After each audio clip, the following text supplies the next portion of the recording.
Welcome to the Super Retriever Series Crown Championship presented by Eukanuba.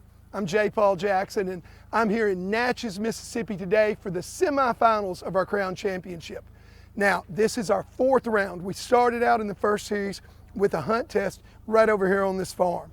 All the dogs ran the hunt test, and after that, the field that remained, which was pretty much everybody, moved on to our second series field trial.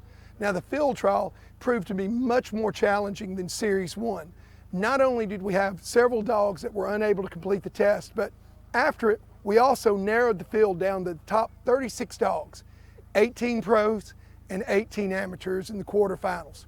We completed that series earlier today and we made yet another cut. So we're coming back here this afternoon to the semifinals with the top 12 pros and the top 12 handlers for a total of 24 dogs to run this test and see who can advance on out of the top 6 pros and top 6 amateurs to the finals. Let me tell you a little bit about the test before we call out our test dog. It's going to start out like this. In this scenario, we're going to have a walk-up where the dog and handler comes out of the holding blind over here. They're going to proceed to the line, the area that they're going to work from. And when they come, even with our Crown Championship sign here, the handlers have been instructed to stop their dog. Some are going to just tell the dog to sit, others may blow a sit whistle. After that, we're going to have what we call a dry pop, or a shot where the dog does not see a bird fall out of a holding blind over here behind you. Once that shot goes off, the handlers are free to release their dog to make a blind retrieve that will go down the shoreline of this pond. Now, this is a pretty challenging blind because it has a couple of factors that come into play right away. First of all, you're going to see dogs that are going to want to get wet, but the true line to the blind does not catch the first body of water. So you can expect to see a dog that gets wet there. Probably they're going to take a little bit of a penalty. But the second smaller little cove here at the back, it is on line to the blind, which lays just to the right of the small bush there at the very end. Any dog that refuses to get wet at that point, I figure they're going to take a pretty severe penalty. But there's another element that comes into play. After the handler kicks off the dog, when it gets even with these 2 white snow goose decoys out of here, they have been instructed to stop the dog. Once the dog stops, you're going to hear another shot, but this time there is going to be a bird that comes out. From the boat in front of us, a black and white flasher is going to splash into the pond. Now, not only does the dog have to continue on the blind after that point, it also cannot pick up that bird until the very end of the test. And once the blind's complete, the test, it's not over, because after running the blind, the handler's going to have to come back to the mat with their dog where they're going to see 3 marks. Our first bird is going to come out right here from behind the boat, and it's going to go left to right.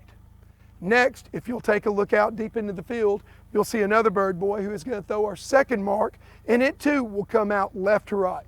Both of these birds are going to have a pretty severe angle back to them. Then they're going to take a pretty good swing to the right, and our third bird, or our go bird, is going to come out from behind the small tree. This bird is going to be right to left. The go bird, however, these dogs can pick them up in any order except for one thing. The little flasher, it has to remain until last. So the dogs will pick up the 3 marks, and their test finally concludes when they pick up the diversion here in the edge of the water. Now, keep in mind that because this is a diversion, it will not be scored as a mark. However, if the handlers have to handle just as they would in a blind or on any other retrieve, they will incur faults. 2 points for a whistle, 5 points for a cast refusal, and so on. So despite the fact that this is a little bitty bird, it could really come into play. So now let's take a look at the test. I've got Miss Alex Brittingham and her dog, Gator the duck dog, coming to the line. Alex, Gator, welcome. How are you? I'm doing great, man. Super fun to have you here today. And we got Gator the duck dog, but Gator doesn't look like a traditional duck dog to me. No, he's not. He is a Jack Russell Terrier. He's a shorty, so he's got legs are about this long. Fantastic. But he is going to be our test dog. So Alex, I'm going to turn this over to you and Gator. Hopefully he doesn't embarrass me. Yes, let you guys run the test. Okay, stick with us on the live feed. Alex is going to run, and then we're going to start running dogs. Turn it over to you, dear. Okay. Here, sit. Sit. Sit.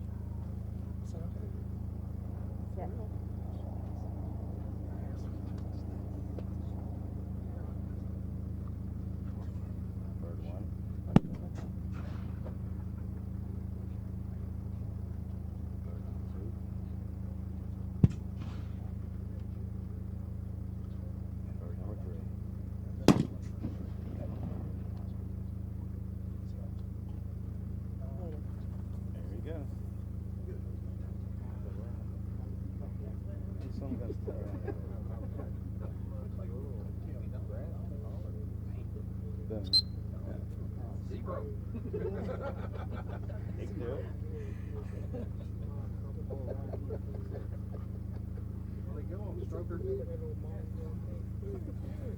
One thing is you can see a little bit and not Set, fall. set.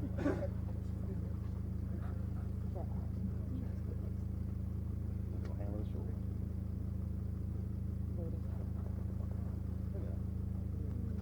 We won't go wrong, you know? We're gonna change So that. far, he's got a 0 on my book, too. this dog? Here, here. Heel. Here. Set. Set.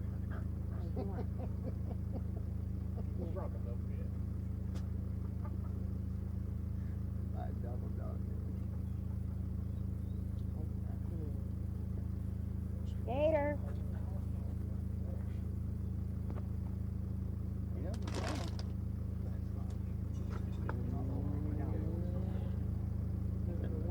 Oh, he's gonna go tree a squirrel. Getting me on the basket, I got you.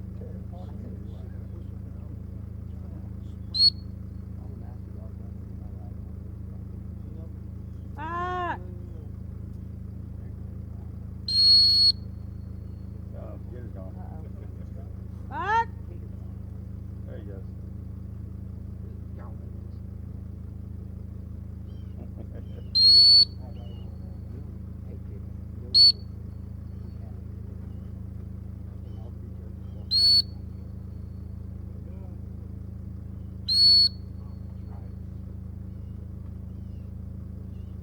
Over.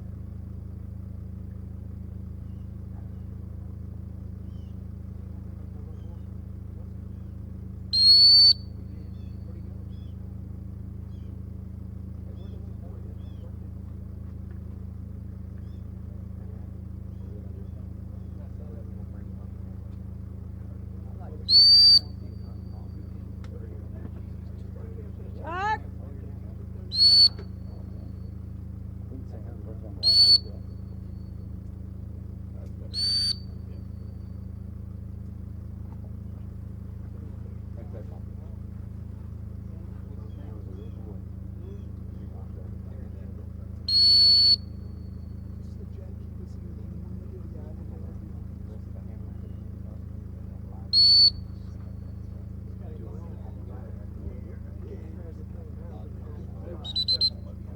You gonna run the blind? If y'all want me to. You ran that was good blind. Okay. Yeah. No, that's fine. Yeah. We got a handler in the blind. Yeah, we did. Glenn got it. I think he's probably good for today anyway. He's blowing me off One enough. more thing we're gonna do. I'm going to Y'all do it come right up now. here. If I get up here, now, quick run. Hurry, come on. All y'all. Everybody. Leo. Hey. Everybody. And I That don't know little if boy they that had won the weekend at Natchez deal. It was his birthday yesterday. Here. See, I'll just go Here. up there. Yeah. Birthday. So what we'll do is get y'all to rush out on this camera. They Paul's gonna introduce it and tell them what we're doing. Y'all Here. gonna Here. All right, guys. That was really nice, Alex. How about that, girl? Oh. Good job. I'm telling you, this little guy, Gator, the duck dog, is pretty doggone amazing. So, you guys, you've got to look at our marks here. Of course, talked about the blind. You're about to see it live. We're about to kick off the semifinals, but we do have one little piece of housekeeping that we've got to take care of before we do. I'm going to ask all of our handlers to come out here and stand behind me. A lot of people don't know this, but if you were watching on our Facebook social media earlier today, you saw a Facebook Live that Alex and I did with John and Jake, a young man and his father who actually won a trip here to the Super Retriever Series.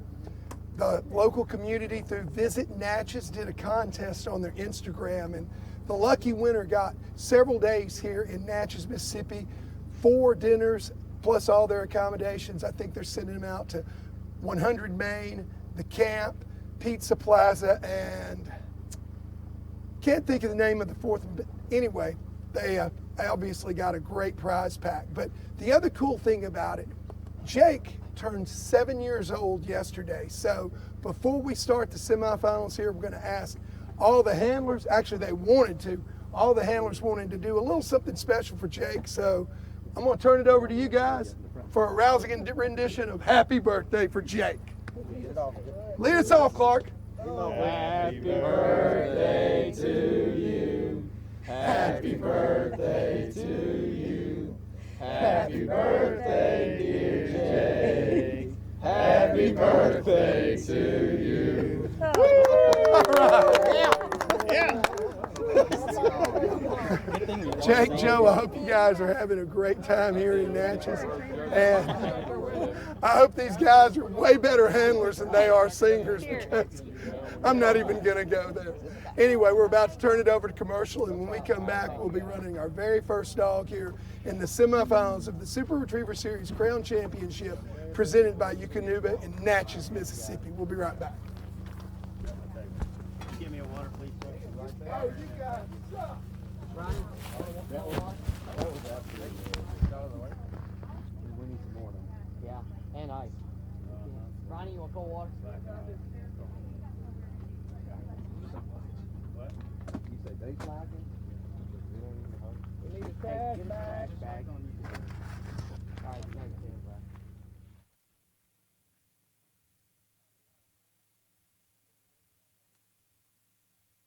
The Super Retriever Series Crown Championship presented by Eukanuba is brought to you by Visit Natchez, the hidden jewel of the South.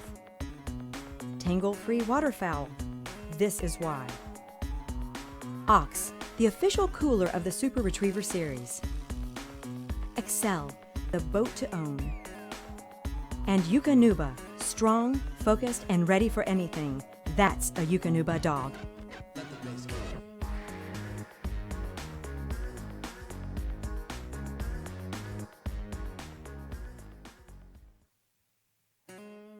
The Super Retriever Series wishes to thank all of our gifting sponsors: Eukanuba, Ox Coolers, Tangle-Free Waterfowl, RNT Duck Calls, Sport Dog Brand, Retrieve R Trainer, Yeti, Duck Blind Coffee Company, Back Down South Clothing Company, and Gunner Kennels.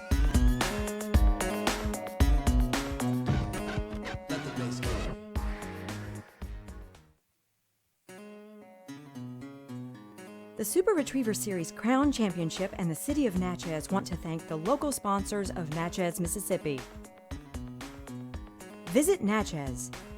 Visit Mississippi. Paradise Foods. Concordia Bank. Good Hope Construction.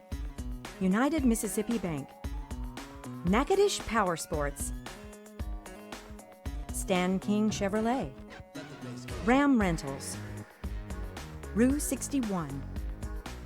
Stevens and Hobdy, Silas Simmons, Rivertown Retrievers, Natchez Heating and Cooling, Wilmar Construction, Dairy Queen, Oak River Farms, Angelina Farms, and Tensas River Plantation.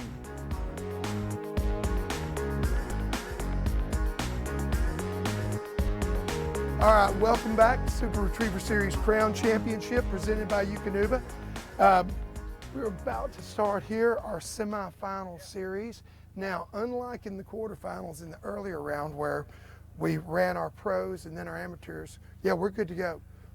I believe here, and somebody correct me right quick if I'm wrong, but I believe we are going to go through them in order from 24th down to 1st. So our pros and our amateurs will be mixed in just as they were during the first two series. Isn't that what you understand, Leo? Yeah, that's right. And they're going to put them back together. All right, we're not getting you, Leo. All right, So- there we go. That's right. We've got all three judges back in the tent. We got the pros and the AMs mixed in, and they're ready to rock as usual. Fantastic. And we have another commentator that has joined our crew for the weekend. We want to welcome our buddy Rody Best. Thank you, Jake Ball. Good to be here. Very good to have you here. Me and Leo could use a little relief in our listening audience or watching viewing audience. They could probably use a little relief from us too. I've been watching. Y'all been doing a good job. Thank you, buddy. Thank you. Here, All right. Jesse, here. Ladies and gentlemen, we'll probably be a little less talking on this one. trying to stick to more what the dog is doing and what's going on, because we are right behind the line. So we definitely don't want to disturb anybody at this stage. And when I say we are right behind the line, Back. it means we really are right behind the line. And if you're just tuning in, you better run a cold blind first. Stop the dog. Once he stops the dog, they're going to shoot throw a bird. The handler has to continue running the blind and not pick up that bird. That was nice show of control there. Yeah, it was. Now the dog's got to clip that last piece of water back there and not go around it. And it's really hard to see the dog from the handler's position. It's going to be a span of 5 to 10 seconds where you can't see them in the water. This dog looks like he's doing a really nice job.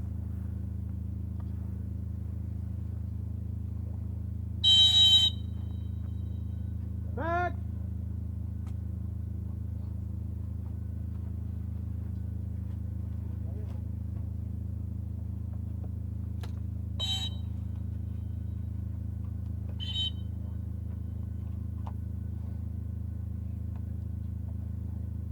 It didn't get much better than that. That was a nice job.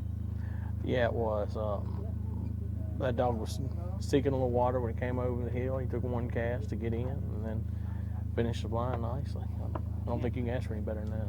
Yeah, you can't obviously feel the wind from at home, but from where we're sitting, this wind is blowing left to right, which is going to push that dog out away from the water and around the water. Dogs aren't going to want to go into the wind, so that wind is a factor that's going to work against the dog wanting to get in the water back there.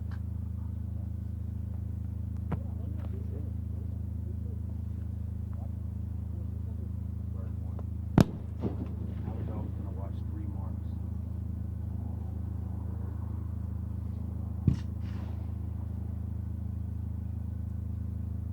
Saw that one there.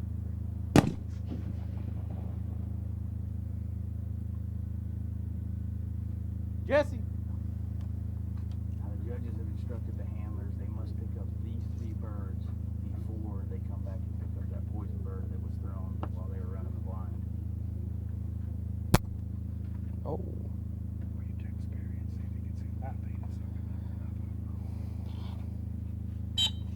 we got a Had a pop there. Dog seemed a little unsure of what was going on. Not sure if the dog didn't see the bird or maybe heard something.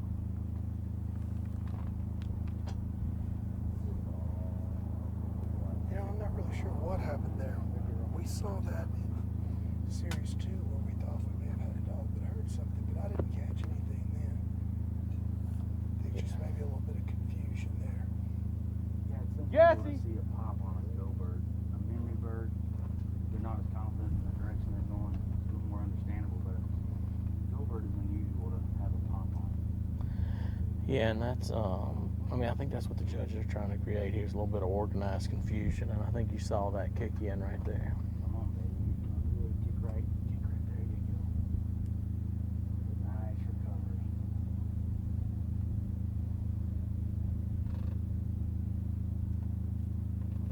Very That is a nice mark.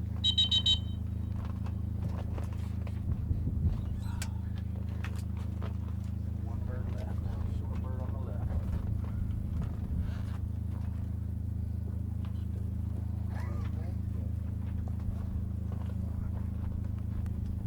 Y'all explained what a pop is Oh, yeah. to the audience. But you can explain again. I mean, some of the people joining us right now may not have been around for the last couple of days. That's right.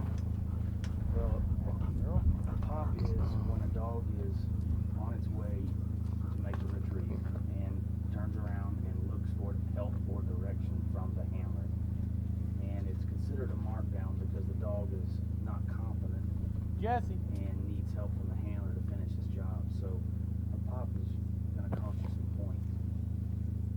This dog's going to be on the upwind side of the short bird. That's going to have to be handled. Yep.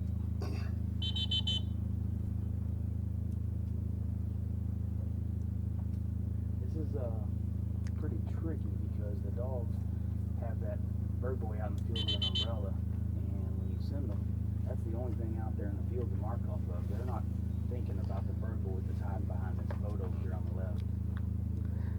If you've got an easy cue in your pocket, this is a good time to pull it out. Yes, it is. I think we'll see most people try to go for that left-hand mark, or the mark he just picked up second, rather than going long and coming back to it. You've got a situation like this, Leo, and you're trying to pick up the short bird first or the long bird first? I'd pick up the short bird first. How about yourself? Yeah, I think it's a little easier to pick up the short bird first and then poke them out there for that long bird. I think it's a little more harder to send them long, bring them back, and then send them short. Sit. That's exactly right. Thank y'all. Sit. Come on, here. Sit. And sometimes we will run this out of something like this out of order. So you've got to go get that long go bird first, then come back and have two little check down birds or something, just so you get a chance to work on those check down birds. Because that's honestly, when I get to a test, that's usually one of the marks that scares me, is that short check down bird in conflict with a long bird. Yeah, most people don't realize that the short bird can be the most difficult bird of all of them to retrieve, actually. You got that bird boy out there in the field, drawing that dog out there, and they're going to run past that short bird. They want that longer bird. Who we got coming up next? It's going to be Jared, Moffett, and Moon.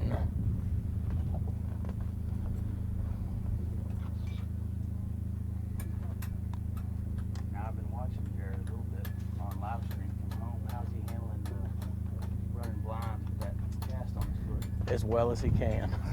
I think that's a, definitely been a factor for him, Brody. You know, I had a good conversation with Jared about this after the second series, and he told me he's doing all that he can, and it's the biggest part of it for him is it's just very frustrating. He feels like that both of his dogs, he has been a big handicap to, that they weren't able to reach their full potential, but there were a couple times when maybe on a big over he needed to put a lot of body English in it, like we often have to do, particularly when the dog's out there and having trouble seeing you. Being immobile has taken away his ability to do that, and he thinks that's probably had a pretty negative impact on his dog's scores, no doubt.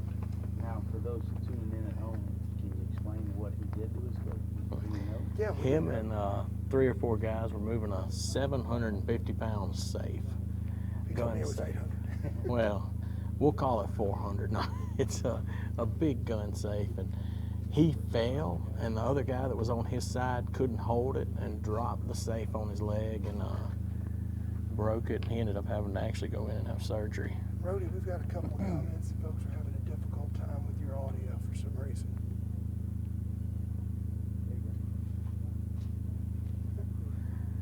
All right, guys in the booth, we all check Rhodey's audio on the handheld. I've also got a text about Is there an on-off button on there? They control it in there. Check. Number?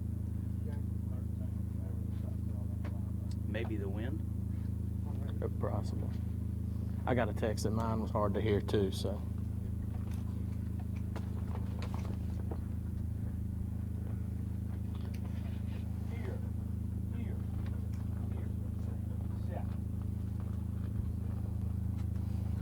You'll notice there also that Jared's getting a lot of assistance from Stuart, having trouble getting it. Obviously, he can't bring the dog up on lead on crutches, so Stuart has been very helping Jared. I've got to think this is going to be really hard for him to line up here.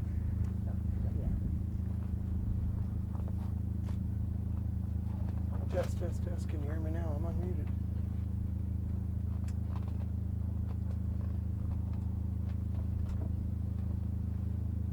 Live.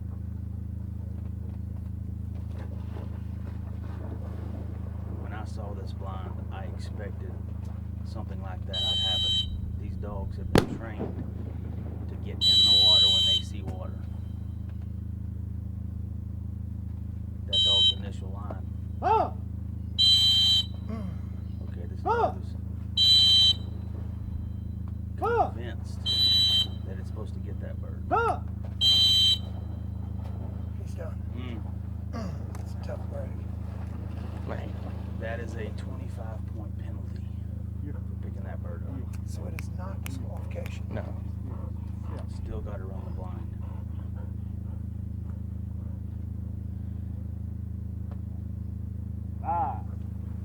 Well, not only is it, wait till he gets the dog off here. Not only is it a 25-point penalty, but also remember all the whistles that he had trying to keep him off of it, and cast refusals. So that had to be an extremely costly bird. I mean, you're looking at 2 points per whistle and 5 points per cast refusal. Well, it's Not like- 10, as Leo pointed out in the earlier day. Like running the blind twice. Okay, the dog has missed the water, and Jared is making his best attempt to put the dog in the water. I'll tell you, he's really struggling here. Just, Yeah, he's having a hard time casting. man, but he got it there. Good ball. These dogs have ran 4 series, and they're starting to feel pretty spry. Three. This is their 4th, Yeah. correct. You know, I think what I'd like to have seen him done is take control a little earlier on the blind the first time, knowing it's a young dog. How old is this dog? She's just 3. Oh, yeah. Probably hasn't seen this picture a whole lot. No. High on talent, short on years.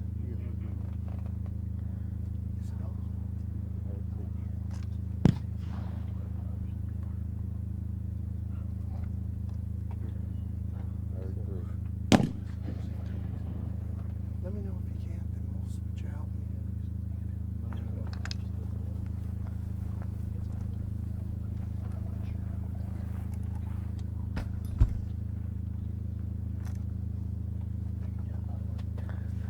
Really nice job on that mark.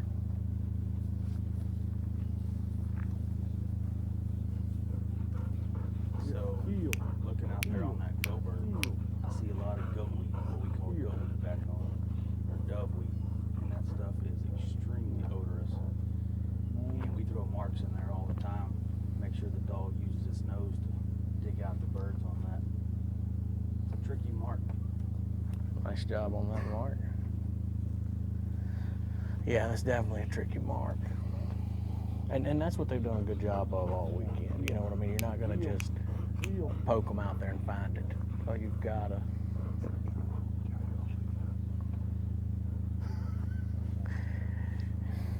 You're not going to just poke them in there.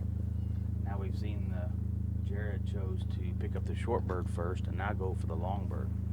It looks like she's hooking up that heel, but she made a little correction there. A smart dog is going to find that bird boy, hook a left, yep, right in there. Beautiful. Going to wind it from there. Boy, it's a shame he struggled on that blind like he did, because that was a nice set of marks. That's beautiful. And that's that's where you expect a young dog to struggle. Is where she struggled and come back and pick up those marks like that. I mean, it's a very, very nice set of marks. I mean, the recovery to pick up those marks was something, but that the damage was done. the damage was done. You can't take away. you can't fault Jared at all. He did the best he could. Oh, yeah. You know, he did everything he could to keep that dog from getting that bird. Sometimes the teamwork just kind of falls apart there. That's what this test is designed to do, is really test the teamwork. I'm afraid you'd get hung up in them wires. Here. Here. Here. You know, one of the things that occurred to me, and you guys, I'd like to hear your thoughts on this too. Looking at this test, we have had 3 series where we've had movement all over the place, but particularly when we get to our pro handles, I mean, I would think for these last 6 pro dogs, they're the cream of the crop. You know, they're there for a reason in the final 6. I just don't see a whole lot of room for movement in this series. Do you guys? Yeah, I mean, there's potential here with that poison bird, but honestly, I bet most of these dogs have seen that 100 times. They might get in some trouble there if they miss that water. I mean, there's probably some dogs now, after running, this is their 4th series, might be starting to be a little land-eye dominant and might try to sneak around the edge. That penalty could separate. I mean, the marks, the short bird might give him a little bit of trouble. I don't know. There's not a huge room for movement. No. What do you think, Leo? I agree with that assessment. I mean, you're going to have to catch one of these dogs sleeping, one of your top pro dogs, to get something by him here, I believe. I find it hard to imagine that these dogs, all these dogs that are running, have not seen a poison bird up until now. Well, I will say, with it being kind of an outgoing diversion, that does add a little bit to the difficulty level versus just a straight up poison bird. I think that, Jared's dog demonstrated that, although, that is a very young dog. But yeah, I think that the blind here probably is the test, and I'm not sure how much it has in the way of teeth either. And we don't know how they're judging it either. I'm thinking, one thing I would want to be careful of here as a handler is you're so focused on what happens once that shot happens. The first part of that blind, they may be judging you a little harder than you think. Yeah, and I mean, you never know. This may be a deal where, it's going to be the little things that are going to make the difference. And hey, they're all important. I mean, when that dog comes off lead, walks out of that tent, it is under judgment. And the standard remains for, control of the line.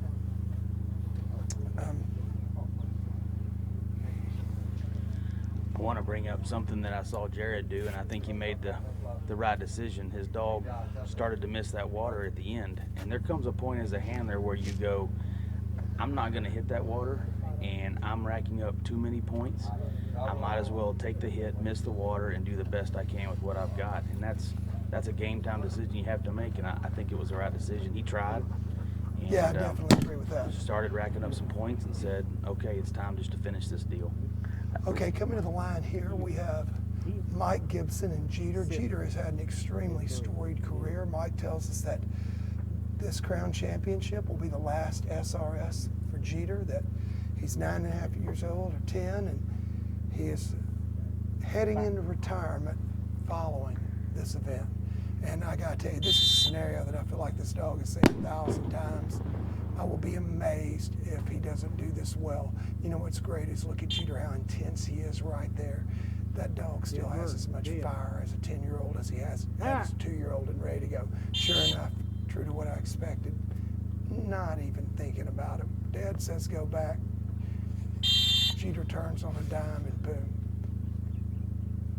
Now I suspect you're going to see Jeter get wet here. Oh, come on, baby. That's a shocker to me.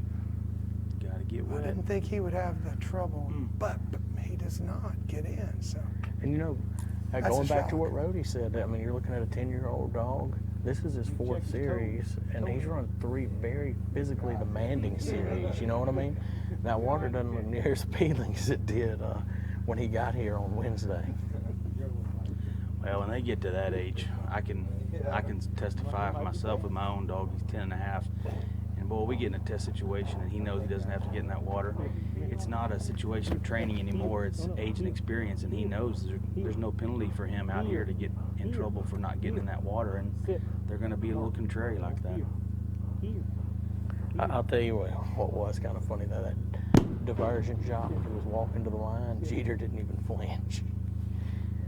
J. Paul, can you think of a more accomplished chocolate dog out there for the SRS? no, I cannot. I definitely can't rodeo. As a matter of fact, I can't think of a more accomplished amateur dog, period. And I can't think of a more accomplished overall chocolate dog. Dean Gran used to run a dog named Jack years ago. I remember Grant. I remember Dean. I'm trying to think of any other chocolate dogs out there. Excuse us if we have forgotten. Jack was a tremendous animal. I know Jack spent some time on your truck and did a great job with him. But I don't think, and Dean was very successful with Jack, but I don't think Dean had the success that Mike has had. He has won multiple events. No doubt. But again, I'm not sure that we have had an amateur that has had as much success as Mike. I think Mike has been to the amateurs pretty much, you know, I'm thinking back right now to the early days. And I just can't, no one comes to mind that Richard Mills had some very good runs, won a few amateurs. Chris Inman and Apache, I think, had 3 amateur wins, but neither one of those guys ever really did it in the overall like we've seen Mike Gibson do with Jeter and continuing to do with Trig. Mike is one of the most experienced amateurs that I can remember up there. He knows what he's doing. One of the nicest guys in the sport too. Extremely smart, talks to you. Just a pleasure to be around. No doubt. This dog's gonna backside this gun. Man, that surprises me right there. Gonna give him a little bit of trouble to get on the right side of that gun. Good correction there. Well, I said, that I thought that the marks weren't going to be particularly challenging. Jeter's one of the best marking dogs I've ever seen, and he's struggling here on this middle bird, so there you I do go. like that middle bird. I don't think, I think some of the upper pro dogs aren't going to have trouble with it, but it is, all in all, it's a well-placed bird. He's having a little trouble here. The dog's not really seeing him very well. You got to think about it from the dog's perspective. The dog's looking back at Mike, and he's got a tent, several canopies, a lot of different colors behind him. Dog might have a hard time picking out that black jacket. I'm not sure. I see your son over there taking notes. Dakota and JJ up next. Tell us a little bit about JJ. JJ is one of those dogs that started out in the field trial world, and then we converted her over to the hunt test game. She wasn't going to make an all-age dog. Some good friends of ours, Kevin and Yolanda Buckman, are half owners with her, and she spends most of her time at their house, but obviously trains with us daily. Just a really sweet dog, workable, trainable. She's my type. I like the trainable types more than anything. Luke's more into the fire-breathing dragon types. Yeah, it's always nice to have one that you feel like is on the same team as you are. You're not constantly always fighting them. I enjoy that as well. Thank you, guys.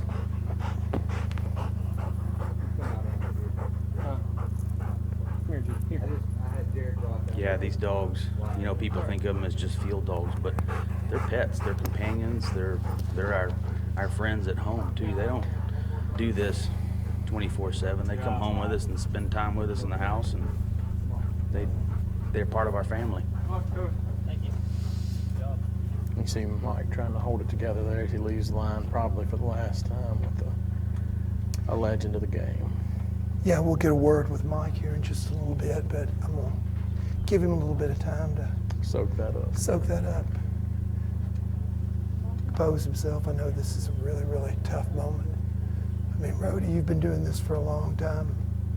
You've had several great ones, so have I. That we both know what it's like when you come off that line with a dog that's really, really been special, and you know that that's the last time that. What's your number? There's a last time for everything. Sadly. Yeah, they still, in their heart, that dog still wants it, wants to do it. They don't want to have to sit at home while you go out and work the next string of dogs that are coming up. It's really hard to see that heart and desire in them, but they just don't, physically, they're just not able to do it anymore. Yeah, it was particularly evident just then as he took off, when he stopped that dog.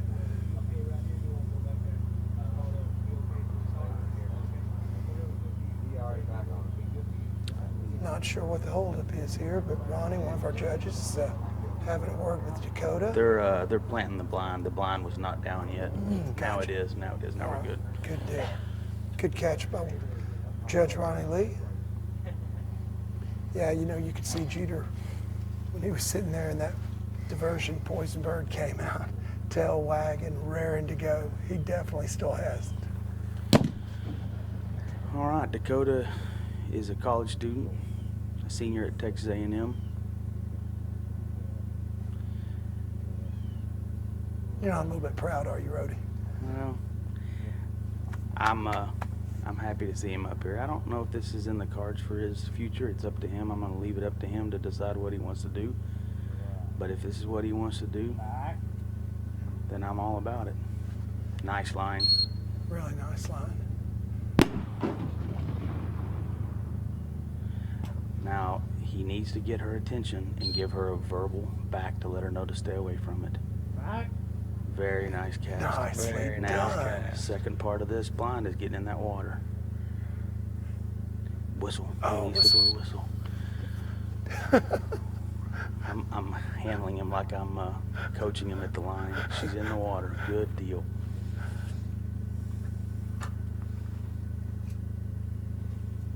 It's a little hard to see her. He's waiting till he can see her. Just a little bit left, but a really good place to be. You got to figure that JJ knows that she sees a little bush behind her. Now, I watched him on live stream run that last series, and when I got here, I had a talk with him about not cowboying up the end of the blind, because I watched him have a very good run up until the blind, and he let her run over the top of it, got about 10 yards deep, and then it cost him about another 20-25 points. I told him, do not cowboy up the end of this blind. Put her on it and let her finish it. Well, apparently, Dad, he listened to you. Yeah, He I did a like the very way you nice said job. That blind was killing people. I tell people every day the last 10 feet of the blind is the hardest part. And don't get excited that you're done yet. Until that bird is in that dog's mouth, you have not completed that blind.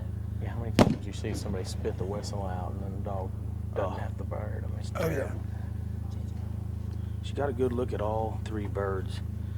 It looked like that middle bird was a little shorter than it's been. I hope he remembers that and marks it well. I tell you, one of the most heartbreaking things running a blind to me is, you know, the dog, you think the dog has lined it, and so you let down your guard right at the end because you feel like the dog is about to pick up the bird, and next thing you know, the dog's 10 yards behind it, and you're blowing 15 whistles trying to recover that last 10 yards and get it finished. Man, that can be just gut-wrenching. Now she's wanting that poison bird, but he's gonna have to pull her off of it. Now he's gonna go Yep, she's coming for. off. Be he's interested. Hopefully she's telling the truth here. Looks like he's gonna go for the short bird. Well, Good you said line. yourself earlier that you'd clean up the two shorties first and then go long. That's a good line. Yep. Oh, Got nice. Well, Come on, dig it out of there. come on, baby. There we go.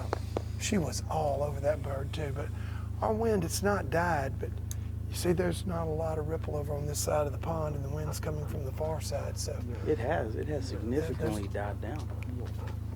it's not completely dead, but it is not what it was, that's for sure. Now he's got to pick up that long bird. Let's see if she locks in on that bird boy out there. For those of you at home watching, he's got to line up her spine, her head, and her eyes and get everything where he wants it.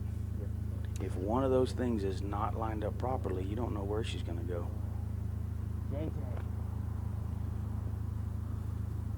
She's running pretty good. Don't break down. Keep going.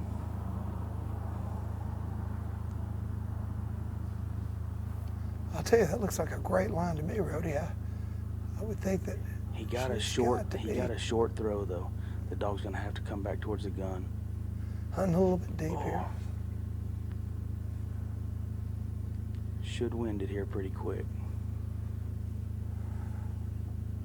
Got it. Girl. Nice job.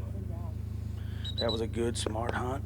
Dog did a nice job staying in the area. Exactly. It's hard not to be biased, JP. I tell you, you got a lot to be proud of, Rhodey, and no, being biased, it's not an issue here. And I'll tell you, I mean, he picked up all three of those marks clean. You know, I don't think he had a zero on the left bird or the middle bird. I couldn't see because of our monitor all the right Wow. bird, but it was pretty nice. knew exactly where the diversion was and ran a really good blind. I mean, you got to discount the whistle at the Goose decoys, whether they score at 2 points or not. It's going to be the same for everyone. So even if they scored a 2, that means everybody in the field starts with a 2. So you discount that. At the very end there, he had a really great line to the water, then a whistle to get her in. Minor faults. A couple of whistles to get it done. Maybe a whistle refusal at the very end, depending on how harsh the judges are. But she clearly had a nose for it. Excuse me while Good I give him a run. hug. Rhodey's leaving the line here to go give Dakota a hug, and I'm going to give him a high five myself. That was a good job. Thank you, sir. And you're wearing your A&M cap. Did they hang on? I haven't seen the score. They did, they won. Held on. Hang on to beat Arkansas. So, Rhodey, you got to be happy about a lot of things today. Your Aggies take the win over the Razorbacks. Hey. It's been a good day. Been a good day. You know, you got to think Dakota's, I mean, seriously, he's ran a junior dog in a hunt test before. That is the extent of his experience. And to come from running a junior test to coming out here and running a Super Retriever Series crown, I mean, that's a big step up. Yes, it is. And not only did he run it, he ran it well. He was in control. I mean, Yeah. he was not, you couldn't tell he was nervous. I'm sure he was nervous, but you know, watching him, he maintained control of that dog. A lot of guys, and I tell my handlers and my clients this all the time, when you get up there to the line, you need to let that dog know and believe that you are in control. If you get up there and you're nervous and you're scared, that dog is going to know that, and they're going to do whatever they want to do. You've got to be the one. You got to be the leader up there. Amen.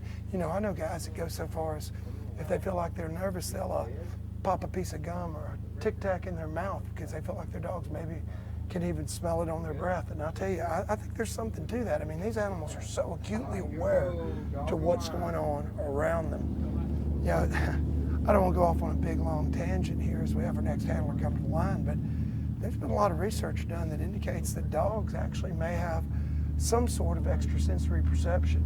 And I know certainly at our house, our Labrador Retriever Rain, our house dog, my wife can be 30 seconds from pulling in the driveway, and we live 400 feet off the highway, and Rain will get up and walk to the door. So I think there is something to that. Okay, Who do we have here? Yeah, that's what I was going to ask you, JP. I just got here.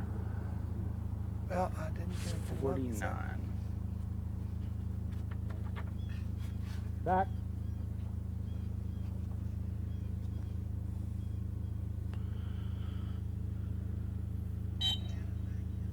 Back. I think that, yeah, that is Glenn. From behind, Is we got this 2 or 3 is guys this with him. Maggie? Is that who it is? This would be Maggie, yeah, it's Glenn and Maggie. Ooh, Glenn's in trouble now.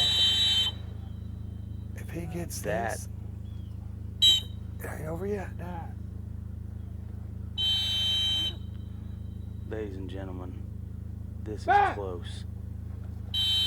Oh, goodness. I think that was an extremely smart move. Did you guys catch what he did? He went from 2 or 3 verbals. I can't believe that, can you? Wow. But That I got to was give Glenn credit. That was very smart. I don't know if you guys caught it because it was kind of subtle, but he gave 3 verbal backs, and every time he would, Maggie would turn the correct direction, but then she'd turn right back around 180 degrees to go after the bird. He realized that that wasn't working, and very smartly gave her a silent over and got her out of the water. It does not get much closer than that, ladies and gentlemen. I am amazed she did not pick up that bird. He's got her back on a nice line now after having a little bit of difficulty getting Maggie in the water. I mean, Maggie's an older and experienced dog, am I not Yes, mistaken? no, you are definitely correct. That bird is very tempting. Wanted it. Yes, it is. Wanted it. I mean, I don't think a lot of people train for this situation. You know, you don't see a diversion bird between you and the dog. Typically, in our training scenarios and test scenarios, the poison bird, which is that bird thrown there, is typically thrown away out in the field away from the dog, not in between of you. Amen. I mean, that is not a true poison bird. I mean, that's more like an outgoing diversion. And And an outgoing diversion thrown, you know, right there in the dog's face at that. You were there. Can you remember several years ago we had and this test proved to be a dog eater. And I learned something from Jerry Day that day. Do you remember down near Stuttgart, Arkansas, several years ago, we ran a land series, had about a 300-yard blind, that 200 yards into it, they threw an outgoing diversion toward the line. Do you remember that test? I don't recall that one, no. We were at Casco, Arkansas at, Okay. oh man, I cannot think of the name of that lodge there. Bear Bryant's son owned it for a while. Do you remember Casco? I We do. ran a couple times there. I do. I remember the lodge as well. I think I have a shirt from there somewhere. Well, we had an outgoing diversion that about 160 yards into a 300-yard blind, they threw a bird from about 30 yards offline that landed at about 200 yards deep and about 10 yards off the line to the blind, and you had to have your dog ignore it. That's always stuck with me. Glenn did a little handle there on the go bird. Oh, he picked up the go No, bird. picked up the go bird. I'm Yep. sorry, picked up the Going had for no the handles short. on the go Going bird. for the short bird now. Short left bird. On a good line, right in there. Got it. I watched Jerry Day running Nike in one of her last runs there, and he stopped her, and she took a look at that bird, and he gave her a back cast, and she away from it, and she took it, turned back in, and Jerry stopped her again, and he blew the whistle either 3 or 5 times in a row to really sweat her. And then he gave her a silent back, and she carried it all the way to the bird. I do remember that, actually. I have used that trick in hunt tests before now. I remember that. Yep, I'd never Smart used it move. before, but I used it a bunch after that. I learned from it that day. Who would you say is the smartest handler you've ever seen run the Super Retriever Series? I gotta think about that for a little while. Give me a minute. Can we come back to that question between dogs in a second? I have, I've run this event for over 15 years and seen a lot of handlers come and go. The smartest handler. I can tell you who it isn't. Me. We all make mistakes. This dog is on a really good line for this bird. Who do you think it is? Who's the smartest handler you've ever seen? I watched Chris Aiken make some amazing choices and decisions up there at the line when he used to run the Super Retriever Series. I saw him one time in North Carolina make a decision to get a dog out of a boat on a blind that I would have never thought of.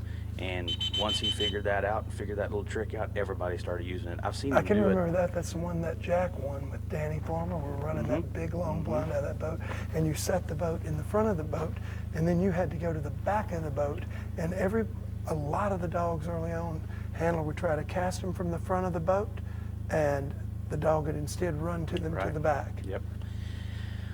I always Tell seen them Chris tell do them it 3 or what, 4 I don't times. want, you were the one who brought it up, so tell them what Chris did in that situation. You Because had this the- wasn't You had genius. the dog in the front of the boat, and you got 3 chances to cast them out of the boat. You were up on the bank, and you got 3 chances to cast them out of the boat and into the water to start running a blind. If the dog did not get out in 3 casts, you were disqualified. And I bet 20 dogs DQ'd of the first 25. They would not get out of the boat. And I lost every one of mine. I had no dogs get out of that boat. And I watched Chris Aiken tweet his dog in. The dog jumped in out of the boat, landed on the bank, and he stopped him, gave him a cast, and continued running the water blind. He got his dog out of the boat. Everybody was trying to give a back out of the boat. He blew a come in, got the dog out of the boat, and then ran the blind. Yep. And once he figured that out, Everybody did it. everybody did it. Now, Including me. She's not real certain where this bird is. Well, it's, Come on, but Maggie. remember, it's floated in. I mean, this Okay. bird's right up against the bank. So he handled on that bird. So it's you 2 folks, points. you folks at home, this is not considered a mark. He did not get a 10-point penalty for handling on right, that no bird. handle to the area there. If the dog does not see the bird from from the line, from beside us, that is not considered a mark. That is considered a diversion. And you can handle on the diversion for only the penalty of the points that it takes to, the whistles that it takes to pick that bird up. So he took a 2-point penalty for that, not a 12-point, a 10 and 2-point penalty like usual. Oh, here you come. Sorry, Brian, I'm trying to get some more water up here. Mike is down. And we've lost Leo's audio, I believe. Can we get, while we're taking a break between dogs, can we get the trailer to take a look at that, see if we can figure out what's going on with Leo's audio? His mic is dead. Oh, I know what's wrong. All right, and here they come. I'll tell you, today's live stream has went much smoother. We've had a lot better luck, no equipment failures until now with a couple of microphones. And we have had a couple people complaining that they can't see it on their phone. Well, I tried to pull it up on mine just a second ago, and I think we've got so many people here in the area watching it that a lot of bandwidth's been used up, and I can't even get the live feed. It's stuttering on mine, but that is not because of our feed. That is because of technical issues, either on the URL Next or the we cell have towers. coming to the line is the amateur Stuart Williams with Casper. He's coming into this with a total score of 203. How many dogs have we ran so far? Stuart is the 7th dog to run this series. All right, and I've got us some scores here.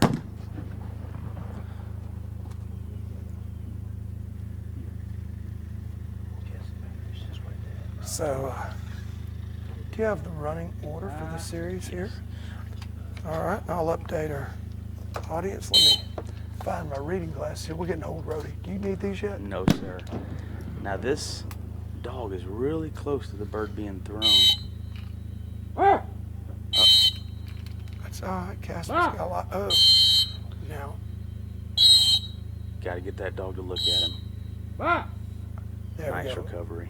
I think that was a handler there on Stuart's part. I'm not picking on him at all. I'm just, for instructional purposes, I want to share it with our folks. I believe that Ronnie giving was telling him not to throw the bird. He wasn't to the point. He blew a whistle and handle, and they threw the bird too quick. Ah, gotcha. But Stuart gave a couple of left backs.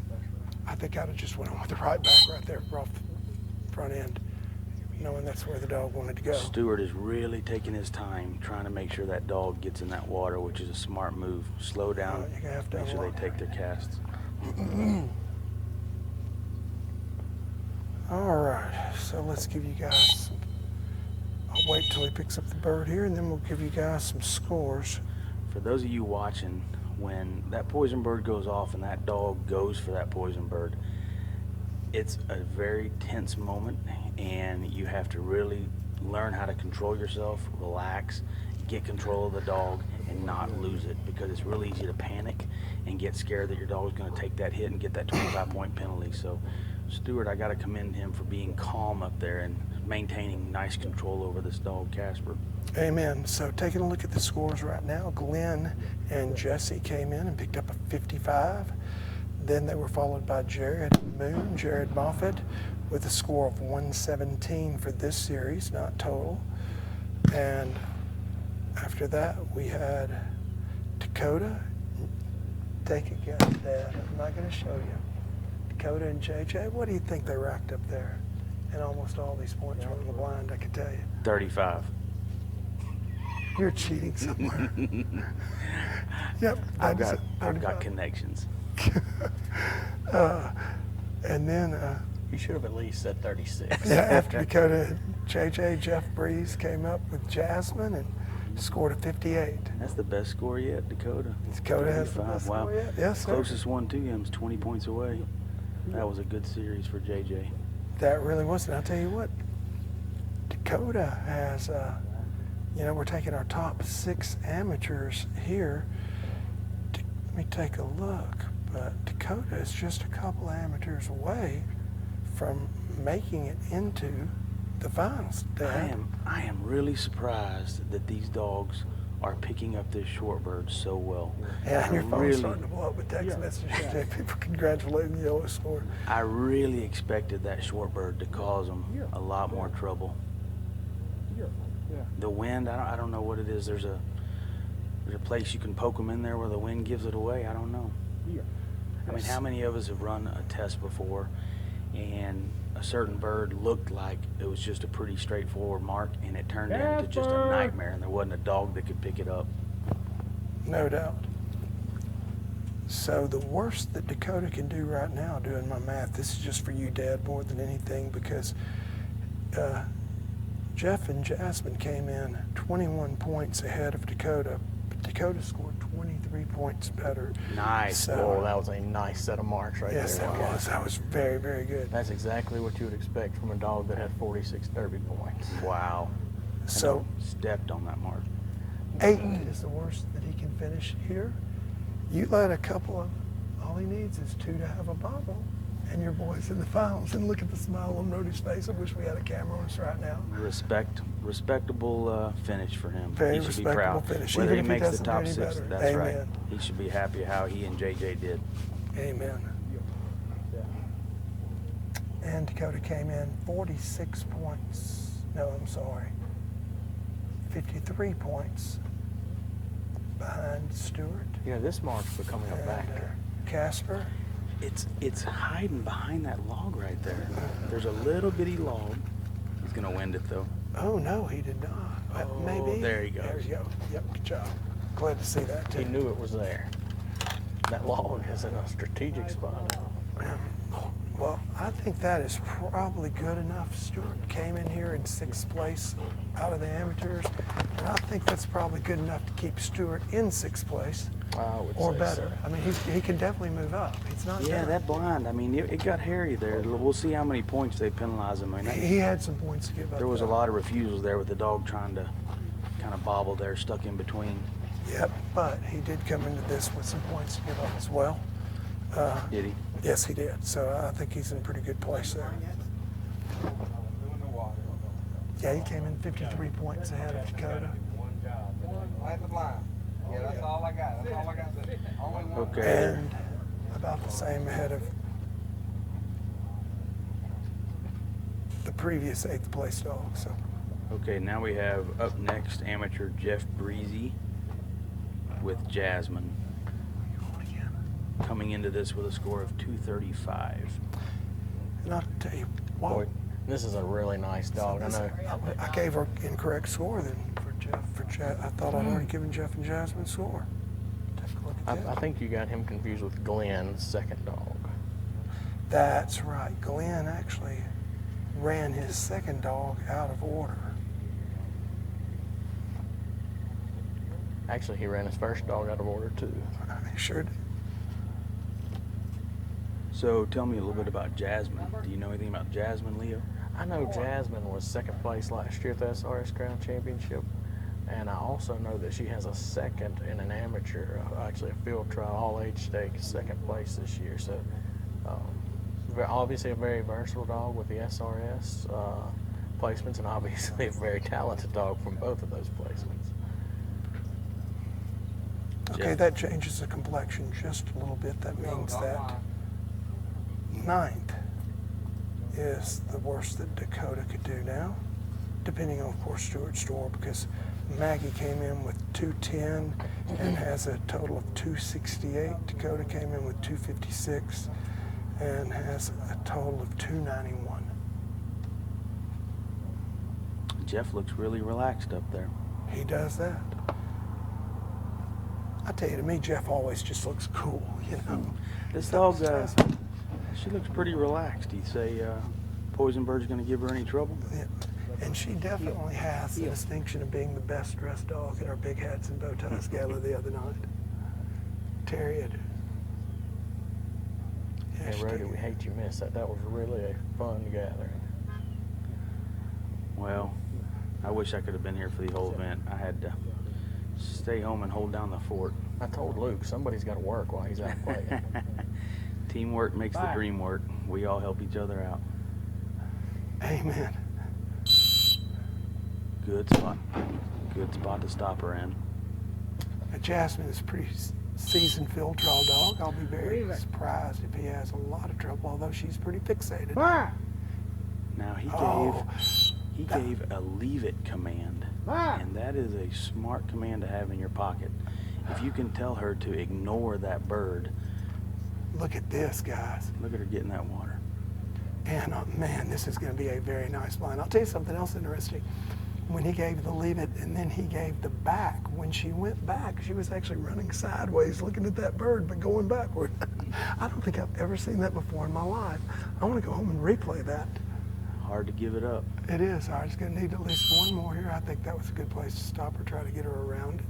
If she goes, should go around pretty tight. Yeah. Jeff, what are you thinking, buddy? He was thinking 2's better than 20. I guarantee you. He wasn't thinking it was between her feet, that's for sure. Good girl. Leave it. Heel. And again, you see him saying, leave it. So he's telling her to ignore that bird for now.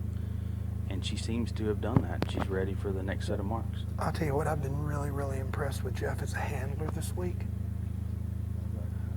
He,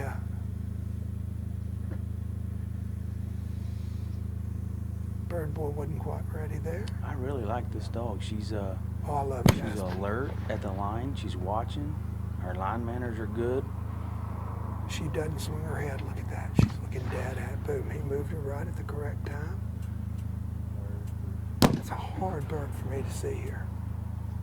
But she sure saw it. Boy, if she can pick up these marks, she saw them nice and clean. If she can pick them up, she got a good look at all of them.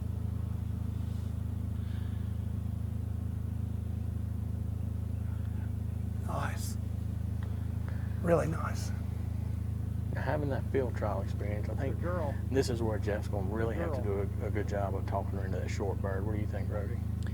Yeah, it looks like he's going to go for the short bird next. I'm a little surprised. I would think as a field trial guy, you'd pick up that long bird next. But Well, I remember what Joe Harp once told me. Very, very experienced field trialer. Even ran 10-10, can't run long, short. and this is what I expected this mark to do for a lot of dogs, but I'm just surprised this is the first one to actually do it. Well, She's trying to be good. She's trying to stay close, but her drive wants to send her. She made a smart comeback. I tell you, I don't think they're going to score too harshly on that, though. I mean, obviously it wasn't a 0, but, you know, he's in a pretty good seat, 200. That's an experienced dog right there, because once she missed that mark and went long, most dogs would look up and see that bird boy out there with the umbrella and go straight out there and start hunting off that gun and leave this short bird. But that dog turned around like a good dog and came back and worked it out smartly. She's on a beautiful line on this bird.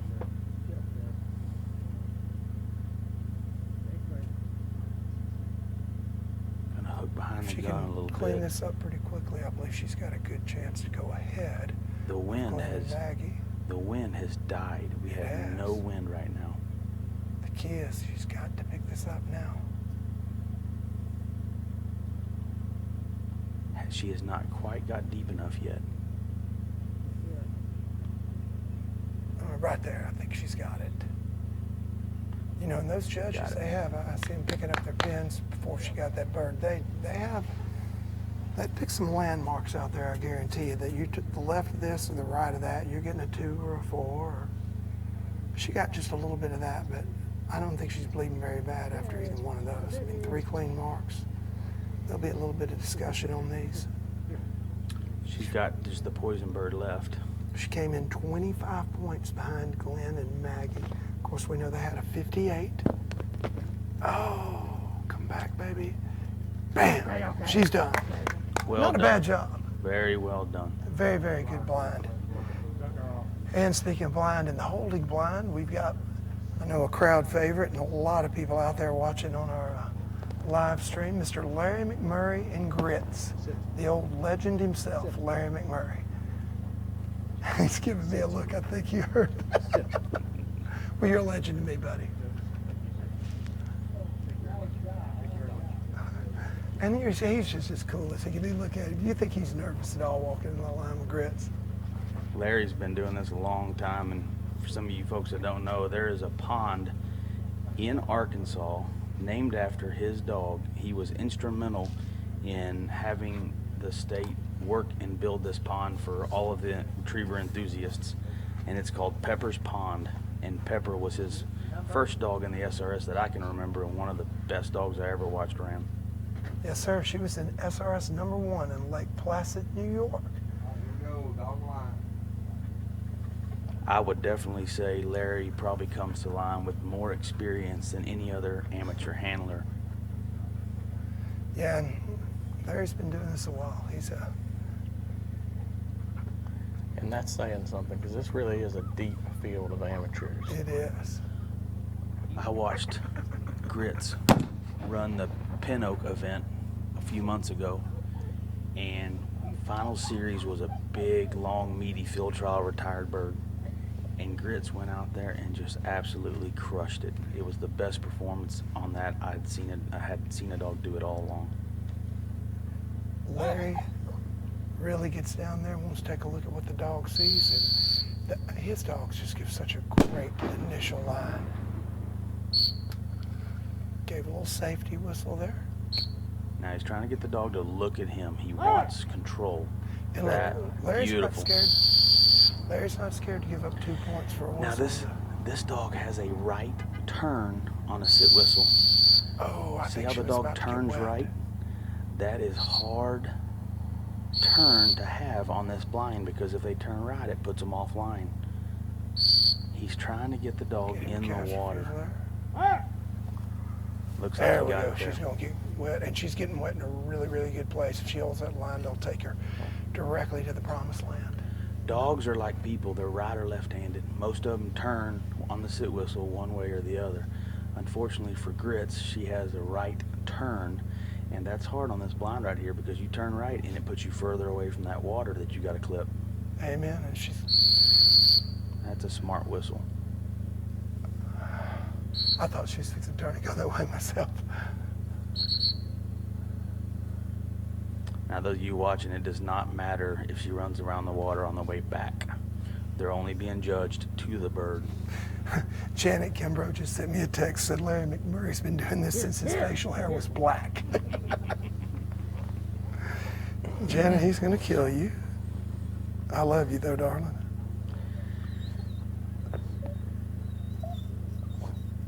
You really can't relax on that blind though on the way back, because if the dog drops the blind bumper and picks up that poison bird, they're still going to get that 25 points. Am I wrong? I would think so. Oh yeah, I guarantee they are.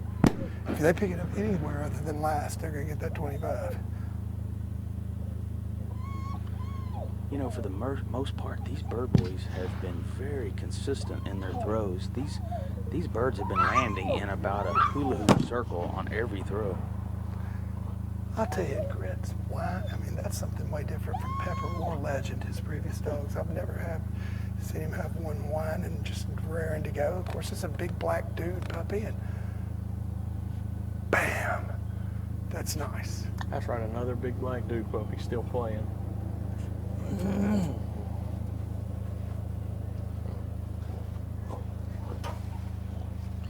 Looks like Larry's going to go for the short bird second.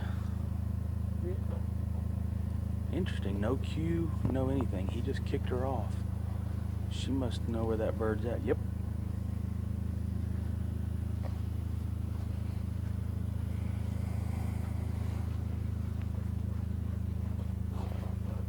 I've noticed most handlers on that short bird are going to take their time and really work with the dog and cue them in on that short bird.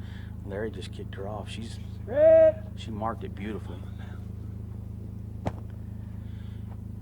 You heard him send her loud on her name, which communicates go long.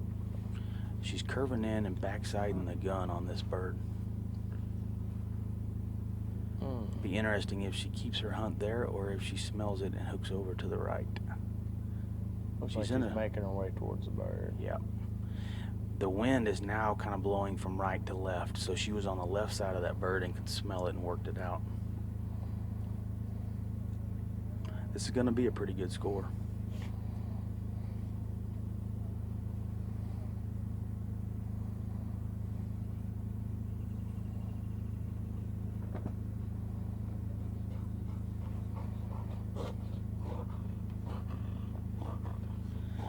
All he's got left is the poison bird.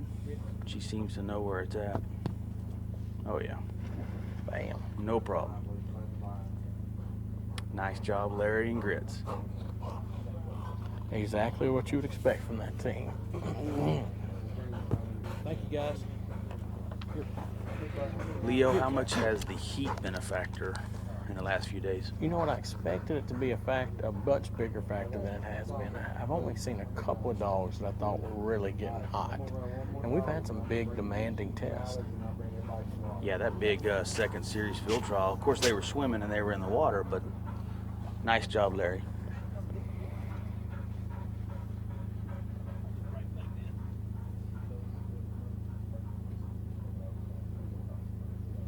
Up next is Luke Coor, our first professional handler in the running order, and he's bringing up Peerless.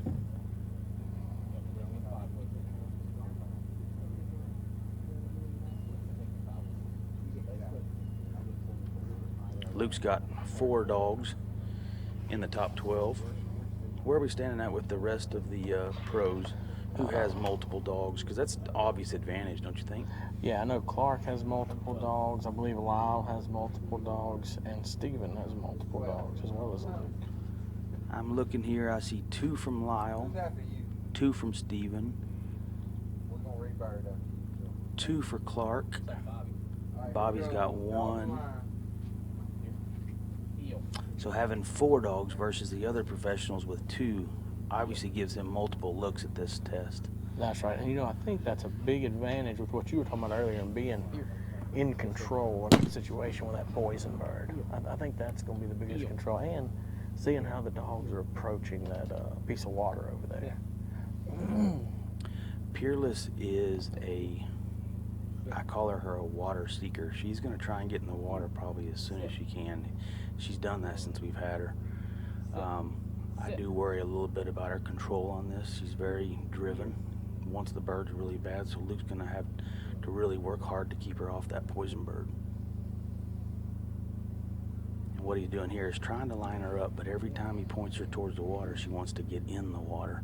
And he's trying to tell her it's okay to run down the shore, which is completely against our training. Normally, if you see water, you should be trained to get in it. Back. Yeah, it's about what I expect. She's going to get in the water early. He gave her a command that said, it's okay, you can run past it.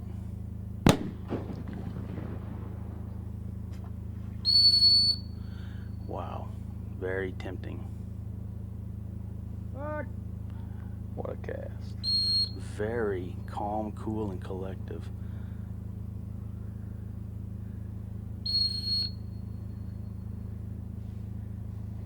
You can see she's a little rattled by this. She's not sure what's happening. Why did that bird come out, and what am I still doing out here? Yeah, you can tell that the confusion factor was definitely in there. She did get in the water. She did clip the edge of the water. I can't see how much water she got from here, but it had to have been close. Nice. Yeah, really nice job there. Boy, Luke was cool as a cucumber, and she wanted that bird. Cool hand Luke, we call him. He doesn't let much rattle him. Have y'all thought about feeding him every now and then? We call him the tapeworm. He's just, you know, I come across him about 5 years ago. I was actually at a hunt test, and this guy, I noticed he's kind of following me around from junior to senior to master, and he's got cowboy boots on and a nice button-up shirt and cowboy jeans. And you know, normally at a hunt test, I'm busy. I've got to run dogs. I've got a job I've got to do. But I just seen this 19-year-old kid following me around. He looked like he was really interested in what we're doing, and I felt the need to go up and talk to him. So I walked over and started talking to him, and just got to kind of know him. Invited him to come out and train with us, and he did. And worked for us for a week during spring break, and it just kind of took off from there. And I couldn't have been more lucky to have found someone with the work ethic that Luke has, the knowledge and the experience that he brings to the table. A girl. He comes from a very good family. He was raised well. He's very respectful. Just a good ambassador for the sport. I couldn't agree more. I mean, he's an excellent young man. Actually, last year when he was in town, we had Nassars here and then one at Amite River. And Luke stayed in Natchez for the week, and everybody that stayed, I invited him to church. Well, he calls me about 30 minutes before and says, hey, I don't want to park my trailer up there. Can you come by and get me on the way to church? So he rode to church with me and my wife and my daughter, and he was right at home, comfortable. And went in there and, you know, enjoyed himself, met everybody, and I thought, man, this is a good dude. I did not know that story. Really? I had not heard that. Here. All right, one bird left to go. You saw on the short bird, she had a little bit of a hump, but she stayed tight in the area. She was just a little short of that bird. He's going to take his time making sure she's on the right line. I always tell people, right now, what he's doing, lining that dog up, you have all the time in the world. Take as much time as you need to make sure that dog is lined up, because once you send them, Peerless. you can't do anything about it. That's a good point. One of the things, and I've asked several of the handlers about it this week, and the word I've been using is patience. And that's what you see out of these top-notch pros, whether it's lining the dog up or waiting for the dog to get where they need to be to cast them. You know, they all do a great job. And right there, what you were talking about, you know, he's got all the time in the world, but make sure it's right. That time up there is your time, and take all of it you need, because once you send them off, I mean, a good example there, he took his time, lined her up. He communicated to her that bird is on the right side of that gun. She took off straight at the bird boy and then bounced off of him, winded the bird, and recovered. I mean, it was well done. Very well done. Okay, so this is our first pro, 12th place. We just watched how she ran. She didn't have too much problem with the test. What do you think now, Leo? You think we have enough tests here to separate these dogs? I don't know. I may be proven wrong, but I think the pros are going to hit this pretty hard. What do you think? I don't see a lot of movement. You know, having run the event for years, and I'm in, say, 9th, 10th place, and I'm trying to make that top 6. I want to see a test that I know is going to really challenge all the dogs and push them. And that way, it'll allow me to make, if I come out there and do a good job, it's going to allow me to move up and make that top 6.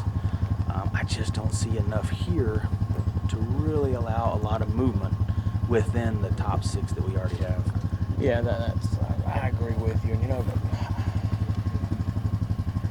it's going to become a thing where just a slip of a whistle or a dog not getting the best look at a mark, just something small may make a huge difference. And I really hate to see that in a competition at this level. I want the dogs to get the chance to show what they can do. You know, I'm not trying to be overly critical, but I feel like a test like this doesn't give your elite dogs a chance to show they are elite. Yeah, you come in with whatever score you had coming into this thing, and that's going to be what you wear, because this score here is not going to allow you the movement to move like you need to.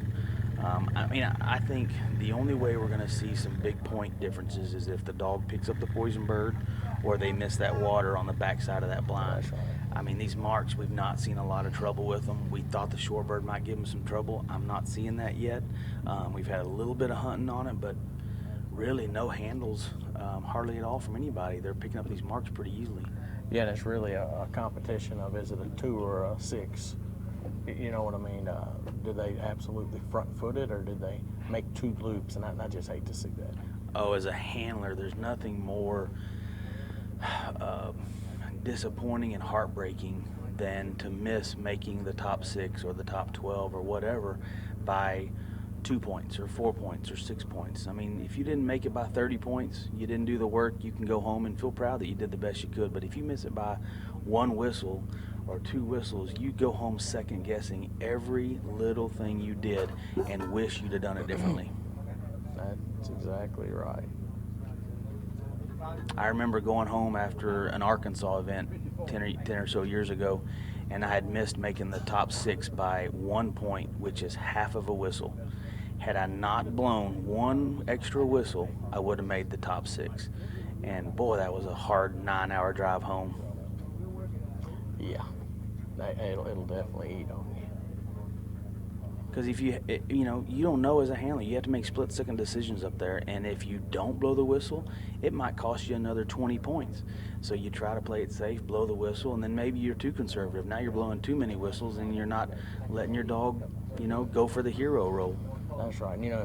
The test that we had, the 3 previous tests, there wasn't any lining your dog up and kind of at the gun, and they get out there and they find that they either knew who the bird was or they didn't. I feel like this test is more open to some gaming of the situation, and a really savvy handler can mitigate a lot of the risks that are out there in this test. Yeah, I think teamwork is going to be the key to this test. If you can handle your dog off that poison bird, you're going to minimize the score damage and come out with a good score. That's right. Now, we saw a poison bird at Pepper's Pond that was a little different.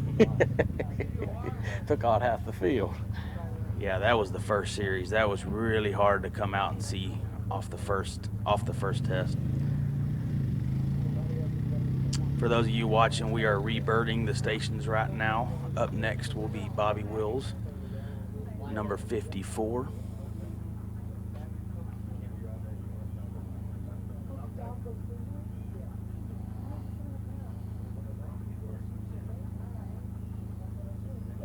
Bobby will be running Legend. He's coming into this series with a score of 162 in 11th place. Coming into this, Bobby's probably thinking, I really need to come out and kill this thing. I've got to go from 11th down to 6th at least and make a big move. Most guys, I think, in his position would go for it. I mean, they're going to try and do everything they can to make the lowest score possible. That's right, and what he's really trying to do is put pressure on those guys at the top. He wants to make it to where they've got to come out and do the same thing he's got to do. If he hits this hard, he takes away their cushion, and they've got to go for it too. If the bottom doesn't stay as tight, they can ease up a bit. Well, he's got a score of 162, and first place with Lucan Fire is a 98, so we're looking at a 64-point differential from 1st to 11th. There's not a lot of wiggle room there, and just a left turn or a right turn, some wrong mistake can definitely help you or hurt you. That's exactly right. And we saw earlier with the amateurs, Bob had a big lead and let his dog get a little far right. And once you get out of kilter, one cast refusal can put you in a really bad place that you can't recover from. Well, one refusal, and you're looking at 7 points right there. 2 points for the whistle and 5 for the refusal.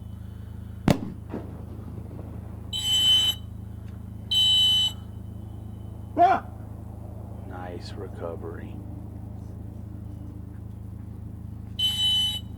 Got to get him in that water. Nice cast. I don't think you're going to see many of Bobby's dogs not get in the water. No, I don't. I know Bobby well enough that this is something he trains on regularly.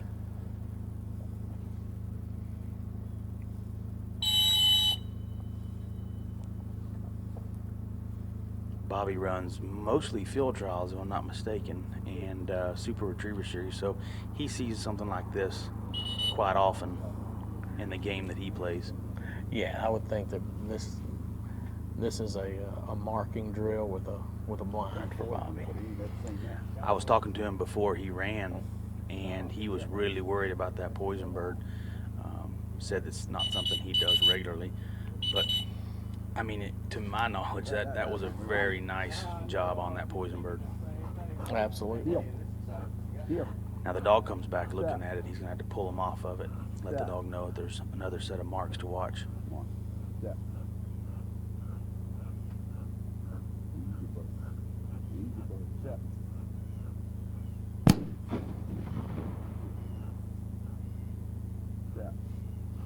Definitely saw that bird.